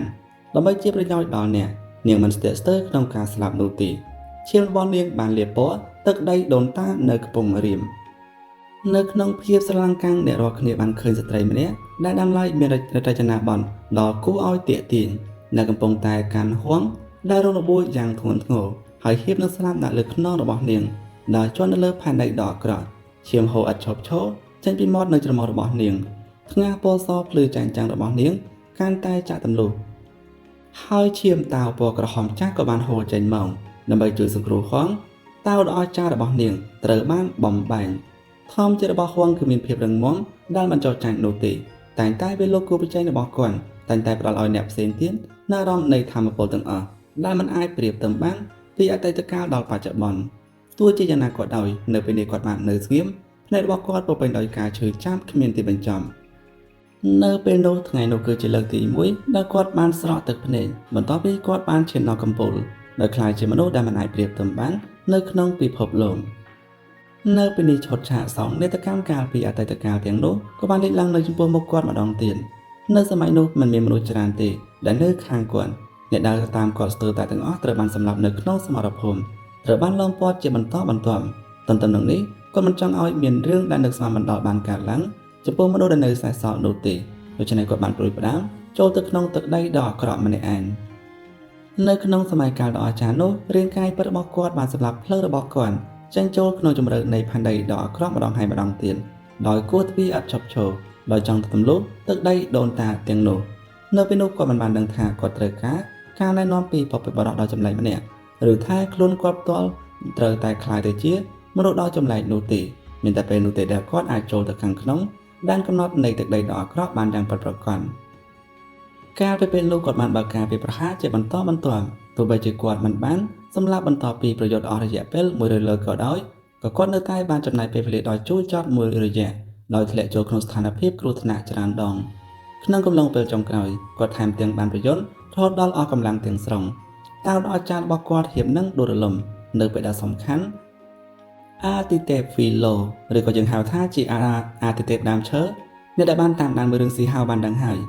ដែលកំពុងតែព្យាបាលរបួសដំបូងក៏បានលេចចេញមកសម្រាប់ដ៏អស្ចារ្យនោះក៏បានចាក់ចេញពីភាពឯកោជាមុនដោយមិនខ្វល់ពីរបួសតាវដ៏អស្ចារ្យរបស់នាងនោះទេដោយបានប្រយុទ្ធក្នុងសមរភូមិបង្ហូរឈាមតាមផ្លូវ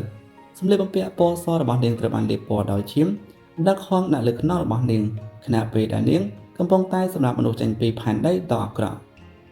យ៉ាងណាក៏ដោយនៅទីបំផុតនាងផ្ទាល់ក៏បានដួលឈាមរបស់នាងបានប្រឡាក់លើទឹកដីដ៏អាក្រក់ហើយតាវរបស់នាងក៏បានដួលរលំទាំងស្រុងនោះគឺជាអាធិរាជនីអមតៈដ៏មានថាមពលខ្លាំងពូកែជាស្ត្រីម្នាក់ដែលបានដើរជាមួយហួងប៉ុន្តែនៅទីបញ្ចប់នាងបានស្លាប់ដើម្បីហួងដោយធ្លាក់ចេញពីផែនដីដ៏អាក្រក់នៅក្នុងសម័យកាលនោះចិត្តរបស់ហួងពោពេញដោយទុក្ខសោកគ្មានទីបញ្ចប់អ្នកដែលអាចដើរជាមួយគាត់បានស្លាប់ទាំងអស់នៅក្នុងសមរភូមិពិភពលោកទាំងមូលគ្មានព្រំដែនគាត់នៅសល់តែម្នាក់ឯងប៉ុណ្ណោះបន្តមកទៀតបបិបរតអាចារ្យដ៏ចម្លែកហ្នឹងគេក៏បាននិយាយឡើងទៀតថាខ្ញុំកំពុងគិតថាទោះបីជាកម្លាំងរបស់អ្នកមានឥទ្ធិពលខ្លាំងធ្វើឲ្យសម្បីតែពួកយើងមានអារម្មណ៍ភ័យខ្លាចយ៉ាងណាក៏ដោយអ្នកមិនគួរអាចធ្វើឲ្យស្ត្រីម្នាក់នោះរស់ឡើងវិញបានទេមែនទេយ៉ាងណាមិញនាងបានស្លាប់នៅក្នុងកំពង់រាមទោះបីជានាងត្រូវបានបំភ្លឺនៅក្នុងពិភពលោកនៅសម័យកាលបុរាណក៏ដោយក៏នៅតែគ្មានវិធីណាដែលនាងអាចរស់ឡើងវិញនៅពេលនាងបានស្ថិតនៅក្នុងទឹកដីដូនតារបស់ពួកយើងនោះទេបបិបរតអាចារ្យម្នាក់បានសួរដោយទឹកមុខត្រជាក់ឡើងថាហងបន្តពីរយៈពេលជាច្រើនឆ្នាំមកនេះតើអ្នកធ្លាប់ស្ដាយក្រោយទេដែលបានដើរលើផ្លូវឯកោនិងវេលាសាបសូន្យមួយនេះ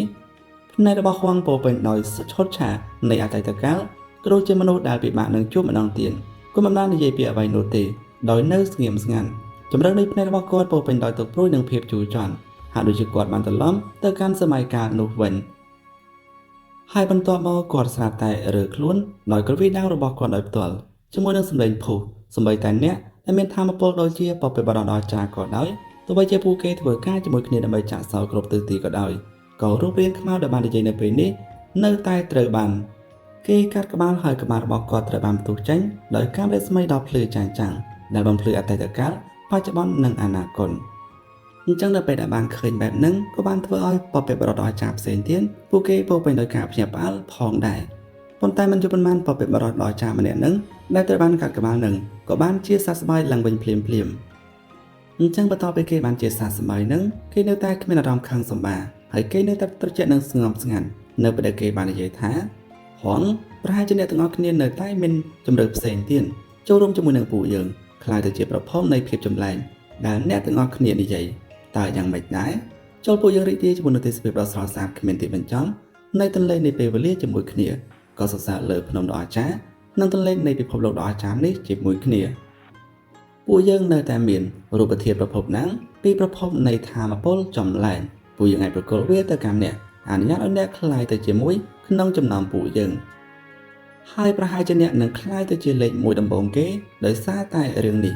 អ្វីដែលគាត់បានទទួលការឆ្លើយតបគឺហងបានមកជំហានទៅមុខដើរទៅមុខតែម្នាក់ឯងជាមួយនឹងដាវរបស់គាត់ក្នុងដៃរស្មីដាវដ៏ភ្លឺស្វាងបានហូរកាត់ឋានសួគ៌និងផែនដីបំភ្លឺប្រវត្តិសាស្ត្រពីបុរាណទាំងស្រុងក៏ដូចជាបំភ្លឺនៅអនាគតដ៏ស្រពេចស្រពិលផងដែរពពាបរតអាចារ្យទាំង10នាក់បានជ្រួញចិញ្ចើមបែរមកបំបកាន់គាត់ជាមួយគ្នាធម្មពលលើពីដែនកំណត់ក៏បានលេចចេញមកដើម្បីរារាំងរស្មីរបស់ដាវដ៏អស្ចារ្យមនុស្សម្នាក់នឹងគេក៏បាននិយាយថាអ្នកពិតជាខ្លាំងមែនគួរឲ្យភ័យខ្លាចប៉ុន្តែអ្នកមិនអាចសម្លាប់ខ្ញុំបាននោះទេនៅពេលនេះទោះបីជាស្ថានភាពដ៏គួរឲ្យភ័យខ្លាចបំផុតរបស់អ្នកបានលេចឡើងក៏ដោយក៏ខ្ញុំនៅតែអាចរស់ឡើងវិញនៅក្នុងទឹកដីដូនតារបស់ពួកយើងគាត់មានភាពស្ងប់ស្ងាត់និងត្រជាក់បន្ទាប់ពីនិយាយបែបនេះគាត់នឹងបបិបរតអាចារ្យទាំង9នាក់ផ្សេងទៀតក៏បានដល់ថយមួយជំហានដោយមិនចង់ប្រយុទ្ធជាមួយហួងនៅពេលនេះនោះទេពួកគេលែងនិយាយជាមួយនឹងហួងទៀតហើយទន្ទឹមនឹងនេះបបិបរតអាចារ្យម្នាក់បានងាកទៅកាន់អត្រិឋានស៊ូយេហើយក៏បាននិយាយជាមួយគាត់ថាហើយអ្នកវិញអ្នកដែលមាននាមត្រកូលយេអ្នកមានធម៌ពលខ្លាំងជាងអ្វីដែលពួកយើងបានស្រមៃទៅទៀតកាលពីជាច្រើនឆ្នាំមុនអ្នកបានសម្លាប់ជីវិតមួយនៃពុទ្ធសាសរបស់ខ្ញុំដែលស្ថិតនៅក្នុងកម្រិតចុងបញ្ចប់ផ្លូវសម្បីតែទឹកដីដូនតាកំពុងរៀមក៏មិនអាចធ្វើឲ្យគាត់រស់ឡើងវិញបានដែរអ្នកពិតជាមានធម៌ពលខ្លាំងមែនទែនអធិសាររបស់អ្នកពិតជាធ្វើឲ្យពួកយើងភ្ញាក់ផ្អើលខ្លាំងមែនទែនមានអត្តរាជចនីឋានសួគ៌មួយអង្គផងដែរដែលសក្តានុពលនៃការលូតលាស់របស់នាងគឺពិតជាគួរឲ្យភ័យខ្លាចល្បឿននៃនាងបានទម្លុះនៅឧបសគ្គនៃកម្រិតនៃការអំណត់អស្ចារ្យគឺពិតជាលឿនណាស់តាមពិតទៅបានសម្លាប់អត្តរាជអមតៈដោយដៃទទេដែលធ្វើឲ្យគាត់នៅស្ងៀមជារៀងរហូតសម្បីតែទឹកដីដូនតាក៏មិនអាចមានអារម្មណ៍ពីអត្តភាពរបស់គាត់បានដែរអ្នកទាំងអស់គ្នាសុទ្ធតែអាចប្រែប្រួលបានកើនឡើងលឿនពេកនិងខ្លាំងពូកែខ្លាំងពេកអ្នកទាំងអស់គ្នាគួរតែត្រូវបានកម្ចាត់ចោលដោយធម្មជាតិបបិបរតអាចារ្យទាំង10នាក់សុទ្ធតែសម្លឹងមើលទៅកាន់អត្រិឋានស៊ូយេមានតែពួកគេទេដែលដឹងថាមនុស្សម្នាក់នេះគួរឲ្យភ័យខ្លាចប៉ុណ្ណានៅពេលនេះកណ្ដាប់ដៃរបស់អត្រិឋានស៊ូយេបានភ្លឺឡើងសម្លេងក្រហមនោះពិតជាគួរឲ្យស្ងប់ស្ងាត់ហើយលំនាំតាវដ៏ពិសេសក៏បានផ្លឹបផ្លេនបំបីទន្លេនៃពេលវេលាសម្បីតែអត្តភាពកម្រិតបបិបរតអាចារ្យក៏ត្រូវបានរង្គោះរង្គើយ៉ាងខ្លាំងអ្នកដែលបាននិយាយនោះមិនអាចជួយអីបានក្រៅពីដកថយគាត់មិនចង់ប្រឈមមុខជាមួយនឹងយុវជនដែលមាននាមត្រកូលយេតែម្នាក់ឯងនោះទេគាត់មានការព្រួយបារម្ភបន្តិចថាក៏មិនអាចទប់ទល់នឹងកណ្ដាប់ដៃអតិរិយដែលមិនអាចប្រៀបទៅបាននោះបានទេដោយខ្លាចថាគាត់អាចនឹងត្រូវបានគេវាយបំបែនទោះបីជារាងកាយរបស់ពួកគេរលាយបានម្ដងឬពីរដងមិនមែនជារឿងសំខាន់សម្រាប់ពួកគេក៏ដោយក៏វានៅតែធ្វើឲ្យខូចខាតដល់កេរ្តិ៍ឈ្មោះរបស់ពួកគេអស់ពេលបដិអាចារ្យម្នាក់គេក៏បាននិយាយថាវាពិតជាលើសពីការរំពឹងទុករបស់ពួកយើងមែនផ្លូវនៃការលូតលាស់របស់អ្នកត្រូវបានគ្របដោយអាំដោយមិនដឹងខ្លួនអ្នកពិតជាបានឈានដល់ចំណុចដែលអ្នកអាចឈរលើមូលដ្ឋានស្មើគ្នាជាមួយនឹងពួកយើងបានលើបនៃរាងកាយពិតរបស់អ្នកក៏ស្ថិតនៅក្នុងដំណាក់កាលពួនសំងំផងដែរដោយធ្វើដំណើរចំវិញពិភពលោកគ្រាន់តែជាក្លូនប៉ុណ្ណោះពួកបព្វបរតដែលបានដើរចេញពីព្រំដែននៃកំពង់រាមបានមើលឃើញអធិនេះជាការគំរាមកំហែងចុងក្រោយបន្ទាប់ពីការសន្និដ្ឋានរួចពួកគេបានរកឃើញក្លូនរួចហើយដូច្នេះពួកគេអាចបញ្ជាក់ពីរូបរាងកាយសំខាន់ថ្ងៃនេះពួកគេនឹងលុបបំបាត់បញ្ហាទាំងអស់នាពេលអនាគតជារៀងរហូតពួកគេមិនបានបញ្ញាចាត់វិធានការនោះទេនៅពេលដែលពួកគេបានសម្លាប់អធិមួយនេះពួកគេលែងមានគូប្រជែងនៅក្នុងជីវិតនេះទៀតហើយនៅពេលនេះវាហាក់ដូចជាពួកគេស្ទាក់ស្ទើរក្នុងការបែកគ្នាដែលមិនបានទទួលបានសមិទ្ធផលសមរភូមិដ៏អស្ចារ្យចុងក្រោយភ្លាមនោះទេបន្តមកគេក៏បាននិយាយទៀតថាបរិវ័យក្មេងដែលមាននាមត្រកូលយេជីវិតរបស់អ្នកគឺពិតជាអស្ចារ្យណាស់ ហើយថែមទាំងបានបន្សល់ទុកនៅរឿងព្រេងនិទានដ៏រុងរឿងរបស់អស់ទៀតផងទោះបីជាយ៉ាងណាក៏ដោយអ្វីដែលធ្វើឲ្យពួកយើងរំជួលចិត្តបំផុតអ្វីដែលពួកយើងមិនបានរំពឹងទុកនោះគឺថាមាននរណាម្នាក់ក្នុងចំណោមកូនចៅរបស់អ្នកដែលស្ទើរតែអាចក្លាយទៅជាអធិរាជអមតៈប៉ុន្តែនាងបានចាត់វិធានការដើម្បីបោះបង់ចោលតែនោះគឺជាសមិទ្ធផលបែបណានាងបានបោះបង់ចោលបែបនោះបន្ទាប់មកចាកចេញទៅឆ្ងាយដើមឡើយនិកាយមួយដែលមានអធិរាជអមតៈចំនួន2វាពិតជាមិនអាចនឹកស្មានដល់ពិតមែននៅក្នុងពិភពលោកផ្សេងគ្នាមនុស្សរាប់មិនអស់ដែលមកពីត្រកូលផ្សេងគ្នាបានលើសំឡេងដ៏ដង្ហើមធំរបស់គាត់ពួកគេទាំងអស់គ្នាមានការភ្ញាក់ផ្អើលនិកាយមួយដែលមានអធិរាជអមតៈចំនួន2មែនទេពួកគេគ្រាន់តែមិនហ៊ានគិតពីវានោះទេវាដូចជារឿងប្រឌិតទាំងស្រុងក្នុងពេលជាមួយគ្នានេះពួកគេក៏បានលន់មាត់ថាតើខ្សែឈាមរបស់អធិរាជឋានសូយេមានថាមពលខ្លាំងប៉ុណ្ណារូបរាងដ៏គួរឲ្យស្ងប់ស្ងាត់នោះបានលេចធ្លោនៅក្នុងលំហពន្លឺចាញ់ចាំងនៃកណ្ដាប់ដៃកុំតែពិភពលោកដ៏អស្ចារ្យទាំងអស់រហូតដល់ពួកគេញ័រគាត់ត្រជាក់ដែលមិនអាចប្រៀបផ្ទឹមបាននៅពេលដែលគាត់បាននិយាយថាតើអ្នកទាំងអស់គ្នាកំពុងតែអួតខ្លួនមែនទេដើម្បីបង្ហាញពីអំណាចដ៏អាក្រក់របស់ផែនដីដ៏អាក្រក់ពេលលើពេលទាំងនេះអ្នករាល់គ្នាមានអារម្មណ៍ថាពួកគេធ្លាក់ចូលក្នុងបន្ទប់ទឹកកកត្រូវហើយនៅពេលដែលពួកគេគិតអំពីសันនៅលើផែនដីដ៏អាក្រក់ពួកគេពិតជាមានអារម្មណ៍ភ័យខ្លាចគ្មានព្រំដែនមានបព្វបរោះដល់ទៅ10នាក់ហើយចំនួនសត្វដែលស្ថិតនៅក្នុងកម្រិតចុងបញ្ចប់ផ្លូវក៏ស្រដៀងគ្នាផងដែរចឹងកន្លែងនេះអត់មានសំបញ្ជាក់ប្រាប់បងប្អូនណាចឹងយើងបែងចែកកម្រិតអធិរាជអមតៈនឹងគឺជាកម្រិតផ្សេងទេចំណែកកម្រិតបព្វបរោះដ៏អស្ចារ្យនឹងគឺជាកម្រិតដែលបន្តពីអធិរាជអមតៈអញ្ចឹងណាប៉ុន្តែបើខាងពុយសាមនុស្សរបស់យើងនឹងគេបែងចែកកម្រិតអធិរាជអមតៈហើយលើពីកម្រិតអធិរាជអមតៈទៀតនឹងគឺអត់ដឹងគេដាក់ឈ្មោះអីទេអ្នកទាំងអស់គ្នាព្រោះកម្រិតរបស់យើងគឺអស់ត្រឹមអធិរាជអមតៈនឹងឯងចឹងបាន admin ធ្លាប់បាននិយាយប្រាប់ថានៅក្នុងសាច់រឿងរបស់យើងនេះពាក្យពណ៌នឹងកម្រិតគឺវារៀងសំញាំច្រើនចឹងណាព្រោះវាមានពុយសាផ្សេងគ្នាពេលចឹងទៅកម្រិតនៃការដាំដុះគឺខុសគ្នាដែរបបបរោះចម្លែកម្នាក់គេបានងក់ក្បាលហើយក៏បាននិយាយថាវាមិនដូចគ្នាទេនៅពេលនេះអ្នកទាំងអស់គ្នាហៀបនឹងត្រូវបានវិនិច្ឆ័យទៅហើយដូច្នេះគ្មានចំណុចណាដែលត្រូវលាក់បាំងទៀតទេធម៌ពលនៃត្រកូលរបស់ខ្ញុំគឺដោយសារតែសារធាតុបបកាលគឺផែបុរាណដែលមិនអាចយល់បាននោះវាមកពីប្រភពនៃធម៌ពលដែលមិនអាចប្រៀបផ្ទឹមបានហើយវាគឺជាវត្ថុដ៏ចាំបាច់ដែលបានអនុញ្ញាតឲ្យផែនដីដ៏អាក្រក់នេះរីកចម្រើនបានរយៈពេលយូរហើយរស់នៅជារៀងរហូតលើពីនេះទៅទៀតត្រកូលចម្លែកដែលអ្នកទាំងអស់គ្នាបាននិយាយមុនដល់ពេលដែលពួកគេទទួលបានសារធាតុប្រភពដើមពួកគេមិនអាចចាត់ទុកថាជាត្រកូលតែមួយបានទេប៉ុន្តែផ្ទុយទៅវិញពួកគេមកពីត្រកូលផ្សេងគ្នាជាច្រើនបន្ទាប់ពីត្រូវបានច្រែកដោយសារធាតុដើមក៏ដូចជាប្រភពធម៌ពលចម្លែក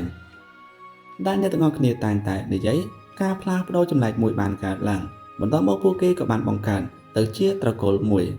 លើបែបនេះអ្នករាល់គ្នាក៏បានមានការរំជួលចិត្តដោយមានអារម្មណ៍ថាមានការរន្ធត់យ៉ាងខ្លាំងចំពោះប្រភពនៃភាពចម្លែកនោះតើអ្វីដែលហៅថាសារធាតុប្រភេទទាំងនោះហើយអ្វីបានជាវាអាចបង្កើតក្រុមសត្វដ៏អាក្រក់នៅលើផែនដីដ៏មានឥទ្ធិពលបែបនេះដែលគ្មាននរណាម្នាក់អាចបង្ក្រាបនិងសម្លាប់បានពពាបរតអស្ចារ្យម្នាក់ក៏បាននិយាយដោយប្រងើយកន្តើយឡើងថានោះហើយជាមូលហេតុដែលកូនចៅរបស់អ្នកមានលក្ខណៈសម្បត្តិគ្រប់គ្រាន់ដើម្បីក្លាយទៅជាអធិរាជអមតៈប៉ុន្តែនាងបានបោះបង់ចោលវាដែលធ្វើឲ្យពិភពលោកភ្ញាក់ផ្អើលយ៉ាងខ្លាំងនៅខាងក្រោយអធិរាជខ្មៅទួនទេនិងអ្នកផ្សេងទៀតទាំងអស់គ្នាមានការសោកសៅដែលមិនអាចប្រៀបផ្ទឹមបានពួកគេបានគិតអំពីក្មេងម្នាក់នោះដែលជានារីដ៏ឆ្លាតវៃដែលមានឈ្មោះថាយេឈីងសៀនអ្នកទាំងអស់គ្នានៅចាំយេឈីងសៀនបានទេដែលយេហ្វានអ្នកបរៀនដោយផ្ទាល់អញ្ចឹងណាដើម្បីត្រឡប់ទៅកាន់អតីតកាលពីបុរាណវិញដោយបង្កើតស្ពានទំនាក់ទំនងដ៏ពិសេសរវាងអធិរាជឋានសួយេនិងអធិរាជឋានសួស៊ីហៅនឹងបានស៊ូទ្រាំនឹងកម្មផលដ៏អស្ចារ្យទោះបីជានាងបានប្រឆាំងនឹងពេលវេលាហើយការការពារពីអធិរាជឋានសួដ៏អស្ចារ្យទាំងពីរដែលមិនអាចលុបបំបាត់នាងបានក៏ដោយក៏នៅតែមានកម្មផលដ៏អស្ចារ្យដ៏គួរឲ្យភ័យខ្លាចផ្សេងទៀតអ្នកណាដែលព្យាយាមផ្លាស់ប្ដូរអតីតកាលដោយអត់ឈប់ឈរក៏សាងប្រវត្តិសាស្ត្រទាំងមូលរបស់ពុយសាមនុស្សឡើងវិញតាំងពីដើមដំបូងរៀងមកពួកគេត្រូវបានកំណត់ឲ្យស៊ូទ្រាំនឹងគ្រោះមហន្តរាយដែលគ្មានទីបញ្ចប់មិនថាហួងខ្លាំងប៉ុណ្ណាក៏ដូចជាអធិរាជឋានស៊ូយេប្រថុយជីវិតដើម្បីការពារនាងយ៉ាងណាក៏ដោយនាងនៅតែស៊ូទ្រាំនឹងគ្រោះមហន្តរាយច្រើនពេកវាជាការសោកស្ដាយដែលការដាំដុះរបស់នាងត្រូវបានកាត់បន្ថយម្ដងហើយម្ដងទៀតនៅទីបញ្ចប់គឺរបស់នាងបានដួលរលំ រាងកាយរបស់នាងក៏បានវិនាសនៅក្នុងយុគសម័យនោះអធិដ្ឋានសួយេមិនបាននិយាយពាក្យអ្វីអរិយពេលយ៉ាងយូរដោយបានអង្គុយតាមម្នាក់ឯងនៅក្នុងគំនរបាក់បែងទុកពេលវេលាឲ្យវាច្រេះសម្លៀកបំពាក់របស់គាត់រហូតដល់វារលួយបន្ទាប់មកគាត់បានហៅឈ្មោះកូនចៅរបស់គាត់ដោយស្ងៀមស្ងាត់នោះគឺជាយុគសម័យមួយដែលពោរពេញដោយបទចម្រៀងនៃសោកនាដកម្មជាពិភពលោកដ៏វឹកវរគួរឲ្យភ័យខ្លាចដែលធ្វើឲ្យអធិដ្ឋានសួរក៏មានអារម្មណ៍ថាស្រងត់ស្រងាត់បន្ទាប់មកគេក៏បានសួរទៀតថាខ្ញុំពិតជាចង់ដឹងណាស់ដើម្បីឲ្យកូនចៅដ៏អាចារ្យបែបនេះសោកចិត្តស្លាប់តែបេះដូងរបស់អ្នកធ្លាប់ហូរចេញឈាមទេស្ត្រីម្នាក់ដែលត្រូវបានកំណត់ឲ្យคล้ายទៅជាអធិរាជអមតៈបន្ទាប់ពីសម័យកាលរបស់អ្នកកន្លងផុតទៅតើអ្នកធ្លាប់ឆ្លុះបញ្ចាំងនាងចូលទៅកាន់ពិភពលោកបច្ចុប្បន្នទេខ្ញុំជឿថាវាមិនអាចទៅរួចទេមែនទេកម្មផលដែលនាងទទួលបានគឺពិតជាធំពេកដែលត្រូវបានកំណត់ឲ្យនៅស្ងៀមជារៀងរហូតចង់ប្រលឹងរបស់នាងបានរលួយទៅជាធលីដីរួចទៅហើយវាសំដីបបិបរោះដ៏អាចារ្យដ៏ចម្លែកបានចាក់ចូលក្នុងបេះដូងរបស់អធិដ្ឋានសួយេដូចជាកំបាត់ដ៏មុតស្រួយនោះគឺជាកូនស្រីជាទីស្រឡាញ់បំផុតរបស់គាត់តើពិភពលោកនឹងបានឃើញស្នាមញញឹមដ៏ភ្លឺស្វាងរបស់នាងម្ដងទៀតទេបបិបរោះដ៏អាចារ្យម្នាក់គេក៏បាននិយាយថាអធិទាំងឡាយការស្លាប់របស់អ្នកត្រូវបានកំណត់ជោគវាសនារួចហើយសម្បីតែសោកនាដកម្មក៏ស្រដៀងគ្នាដែរហងក៏បានជួបប្រទះនឹងស្ថានភាពនៃនិកាយមួយដែលមានអធិរាជអមតៈចំនួន2ផងដែរកូនប្រុសរបស់គាត់ផ្ទាល់បានក្រោកឈរឡើងយ៉ាងខ្លាំងក្លាធៀបនឹងឈានដល់ជំហានចុងក្រោយនោះធៀបនឹងទទួលយកវាបានប៉ុន្តែត្រូវបានសម្លាប់ដោយខ្ញុំផ្ទាល់ទន្ទឹមនឹងនេះត្រកូលយាយរបស់អ្នកក៏ដូចគ្នាដែរគ្រួសារពីរដែលប្រសពគ្នាជាសម័យកាលដ៏រុងរឿងតែមួយគត់ចំនួន2ជាអកុសលនៅទីបញ្ចប់ពួកគេទាំងពីរមិនអាចសម្រេចបាននៅរឿងរ៉ាវដ៏ស្រស់ស្អាតបែបនោះទេដោយបានឈានដល់ទីបញ្ចប់ដ៏សោកសៅដូចគ្នានៅពេលដែលពពែបរោះដ៏ចម្លែកបាននិយាយចំត្រកូលទាំងអស់ក៏បានញ័ររន្ធន់បន្តមកពួកគេក៏បានស្ងាត់ឈឹងដែលមិនអាចប្រៀបផ្ទឹមបានពាក្យសម្ដីទាំងអស់ក៏ស្លេកស្លាំងមករបស់គេទាំងអស់គ្នាប្រែជាស្លេកស្លាំងនៅពេលដែលបានឃើញបែបនេះពួកគេបានដឹងថាអធិដ្ឋានសួរដ៏អាចារ្យទាំងពីរគឺទទួលរងនឹងការខាត់បងច្រើនពេកហើយបន្ទាប់មកគេក៏បាននិយាយទៀតថាអ្វីគួរតែឈានដល់ទីបញ្ចប់ពីមុនពពែបរោះដ៏អាចារ្យទាំង10មិនដែលបង្ហាញខ្លួនជាមួយគ្នាដើម្បីធ្វើឲ្យត្រកូលរបស់ពួកយើងកាន់តែមុតស្រួចនោះទេប៉ុន្តែអ្នកទាំងអស់គ្នាបានធ្វើឲ្យពួកយើងភ្ញាក់ផ្អើលដោយคล้ายទៅជាអធិដោយសារពួកយើងបានដឹងពីរឿងនេះរួចហើយពួកយើងត្រូវតែធ្វើអ្វីគ្រប់យ៉ាងដែលពួកយើងអាចធ្វើបានដើម្បីពន្លត់គ្រោះថ្នាក់ទាំងអស់មុនពេលដែលវាដោះពន្លកចេញបានលុបបំបាត់អ្វីទាំងអស់ចោលទាំងស្រុងពពែបរោះដ៏អាចារ្យម្នាក់បាននិយាយដោយត្រជាក់ទីបំផុតក៏បានបង្ហាញពីភាពប្រែប្រួលអារម្មណ៍ចេតនាសម្លាប់គឺគ្មានព្រំដែនបន្ទាប់មកអធិដ្ឋានសួយេក៏បាននិយាយឡើងថាអ្នកទាំងអស់គ្នាខ្លាចហើយពពែបរោះតាម្នាក់គេក៏បាននិយាយថាត្រូវហើយរឿងនេះពួកយើងពិតជាភ្ញាក់ផ្អើលណាស់តាមពិតពួកយើងបានភ្ញាក់ពីដំណេកដ៏យូរលង់របស់ពួកយើងដោយភាពភ័យខ្លាចបេះដូងរបស់ពួកយើងបានលូតញាប់ឥតឈប់ឈរសភាវគតិរបស់ពួកយើងកំពុងតែប្រាប់ពួកយើងថាគ្រោះមហន្តរាយដ៏ធំមួយដែលទាក់ទងទៅនឹងជីវិតនិងការស្លាប់អាចនឹងលេចឡើងហើយអ្វីដែលធ្វើឲ្យពួកយើងភ្ញាក់ផ្អើលនិងមិនស្រួលបំផុតនោះគឺថាពួកយើងពិតជាបានយល់សពឃើញទស្សនវិជ្ជាដូចគ្នានេះនៅពេលដែលពួកយើងកំពុងតែលងលក់នៅក្នុងសវណ្ណនោះពួកយើងបានឃើញមិនច្បាស់លាស់ថាអ្នកទាំងពីរកំពុងតែលាក់ខ្លួននៅក្នុងទឹកដីដ៏អាថ៌កំបាំងមួយដែលរងចាំពេលវេលាឲ្យកន្លងផុតទៅដោយស្ងៀមស្ងាត់ថ្ងៃមួយអ្នកបានមកហាញខ្លួនដោយអាថ៌កំបាំងដែលមនុស្សស្មានដល់នៅក្នុងទឹកដីដូនតាកំពង់រាមលើពីនេះអ្នកបាននាំអ្នកដើរតាមមួយចំនួនធំដោយបានសម្លាប់រង្គាលយ៉ាងខ្លាំងមកកាន់ពួកយើងតាកតងទៅនឹងសវណ្ណនោះទោះបីជាវាស្រអាមដោយឃើញតែផ្នែកមួយនៃឈុតឆាកដែលខូចខាតក៏ដោយពួកគេមានអារម្មណ៍ថាវាពិតជាពិតពេកហើយពួកគេហាក់ដូចជាធ្លាប់កើតឡើងពីមុនមកឬប្រហែលជាវាពិតជានឹងលេចឡើងនាពេលអនាគត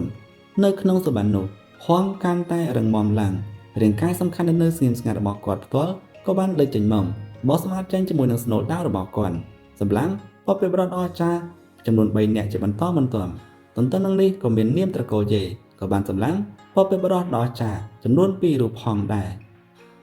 ក៏មានមនុស្សម្នាក់ទៀតដែលមើលមិនឃើញច្បាស់យំនឹងសាយដូចជាឈួនហើយក៏បានសម្លាប់ពពែបរោះដ៏អាចារ្យម្នាក់ផងដែរវាពិតជាធ្វើឲ្យពពែបរោះដ៏អាចារ្យដែលមកពីទឹកដីចម្លែកពោពេញដោយការញ័រហើយស្បែកក្បាលរបស់ពួកគេប្រែទៅជាស្ពឹងពួកគេមានការភ្ញាក់ផ្អើលភ្លាមចឹងមនុស្សម្នាក់នឹងអ្នកទាំងអស់គ្នាប្រហែលជាដឹងហើយណាសុបិននេះគឺពិតជាគួរឲ្យភ័យខ្លាចមែនទែន ពួកយើងពិតជាបានឃើញពពកបរតដ៏អស្ចារ្យចំនួន6នាក់បានស្លាប់ខណៈពេលដែលរួមរបស់ពពកបរតដ៏អស្ចារ្យចំនួន4នាក់ផ្សេងទៀតគឺមិនត្រូវបានរកឃើញនោះទេតើវាអាចត្រូវទេដែលពួកគេត្រូវបានសម្លាប់មុននឹងទៀតពពកបរតដ៏អស្ចារ្យម្នាក់បាននិយាយដោយសម្លេងយ៉ាងជ្រាលជ្រៅសម្បត្តិនោះបានធ្វើឲ្យរាងកាយរបស់ពួកគេញាប់ញ័រនោះហើយជាមូលហេតុដែលបន្ទាប់ពីពួកគេបានរស់ឡើងវិញពួកគេបានធ្វើការរួមគ្នាដើម្បីធ្វើការទួទាយចង់លុបបំបាត់អធិទាំងអស់ចេញភ្លាមនៅក្នុងពិភពលោកដ៏អស្ចារ្យនៅខាងក្រោយទួនទេមិនអាចជួយបានក្រៅពីនិយាយដោយស្ងប់ស្ងាត់ថាវាគួរឲ្យអស់សំណើចខ្លាំងណាស់អ្នកទាំងអស់គ្នាជឿលើរឿងយល់សប្តិមែនទេអ្វីដែលអ្នកគិតអំពីពេលថ្ងៃគឺជាអ្វីដែលអ្នកនឹងយល់សប្តិនៅពេលយប់តើនេះគឺជាកម្រិតនៃការភ័យខ្លាចបែបណាពពកបរតដ៏ចាស់ចម្លែកនោះបានសម្លឹងមើលទៅកាន់ស្រមោចស្នែងឋានសួគ៌អត្រាខ្មៅទួនទេនិងសត្វស្វាស្មរភូមិដ៏ពិសិដ្ឋនិងអ្នកផ្សេងទៀតដោយបាននិយាយដោយស្ងប់ស្ងាត់ថានៅក្នុងសុបិនអ្នកទាំងអស់គ្នាបានបង្ហាញខ្លួននៅតាមយុវជនចំនួនក្រោយនៃត្រកូលរបស់ខ្ញុំទន្ទឹមនឹងនេះអ្នកទាំងអស់គ្នាគួរតែស្លាប់ទៅហើយប៉ុន្តែនៅពេលនេះវាត្រូវបានបញ្ជាក់ថាអ្នកទាំងអស់គ្នានៅរស់មុខរបស់អ្នកត្រូវគ្នាទៅនឹងមុខក្នុងសុបិនម្ដងមួយដែលបញ្ជាក់ថាសុបិននោះមិនមែនជារឿងคล้ายៗនោះទេនៅក្នុងសុបិនពួកយើងបានឃើញថាពួកយើងគឺជាអ្នកចាញ់អ្នកទាំងអស់គ្នាបានបំផ្លាញត្រកូលរបស់ពួកយើងដោយអាកប្បកិរិយាអ្នកឈ្នះប្រហែលជានោះគឺជាការសន្និដ្ឋានរបស់ពួកយើងទោះជាយ៉ាងណាក៏ដោយដោយសារហេតុផលដែលមិនស្គាល់មួយចំនួនលំហនៃពេលវេលាទាំងមូលបានคล้ายទៅជាពពកកំពុងតែត្រូវបានសាងសង់ឡើងវិញដែលផ្ដល់ឱកាសឲ្យពួកយើងសរសេរចូលវាសនារបស់ពួកយើងឡើងវិញនៅពេលនេះវាហាក់ដូចជាឆន្ទៈឋានសួគ៌គឺនៅខាងពួកយើងដែលផ្ដល់ឲ្យពួកយើងនៅអារម្មណ៍គ្រោះថ្នាក់ជាមុនអ្វីៗនឹងត្រូវបានផ្លាស់ប្ដូរជោគវាសនានៃទឹកដីដូនតាកំពង់រាមនឹងត្រូវបានសាងសង់ឡើងវិញទាំងស្រុង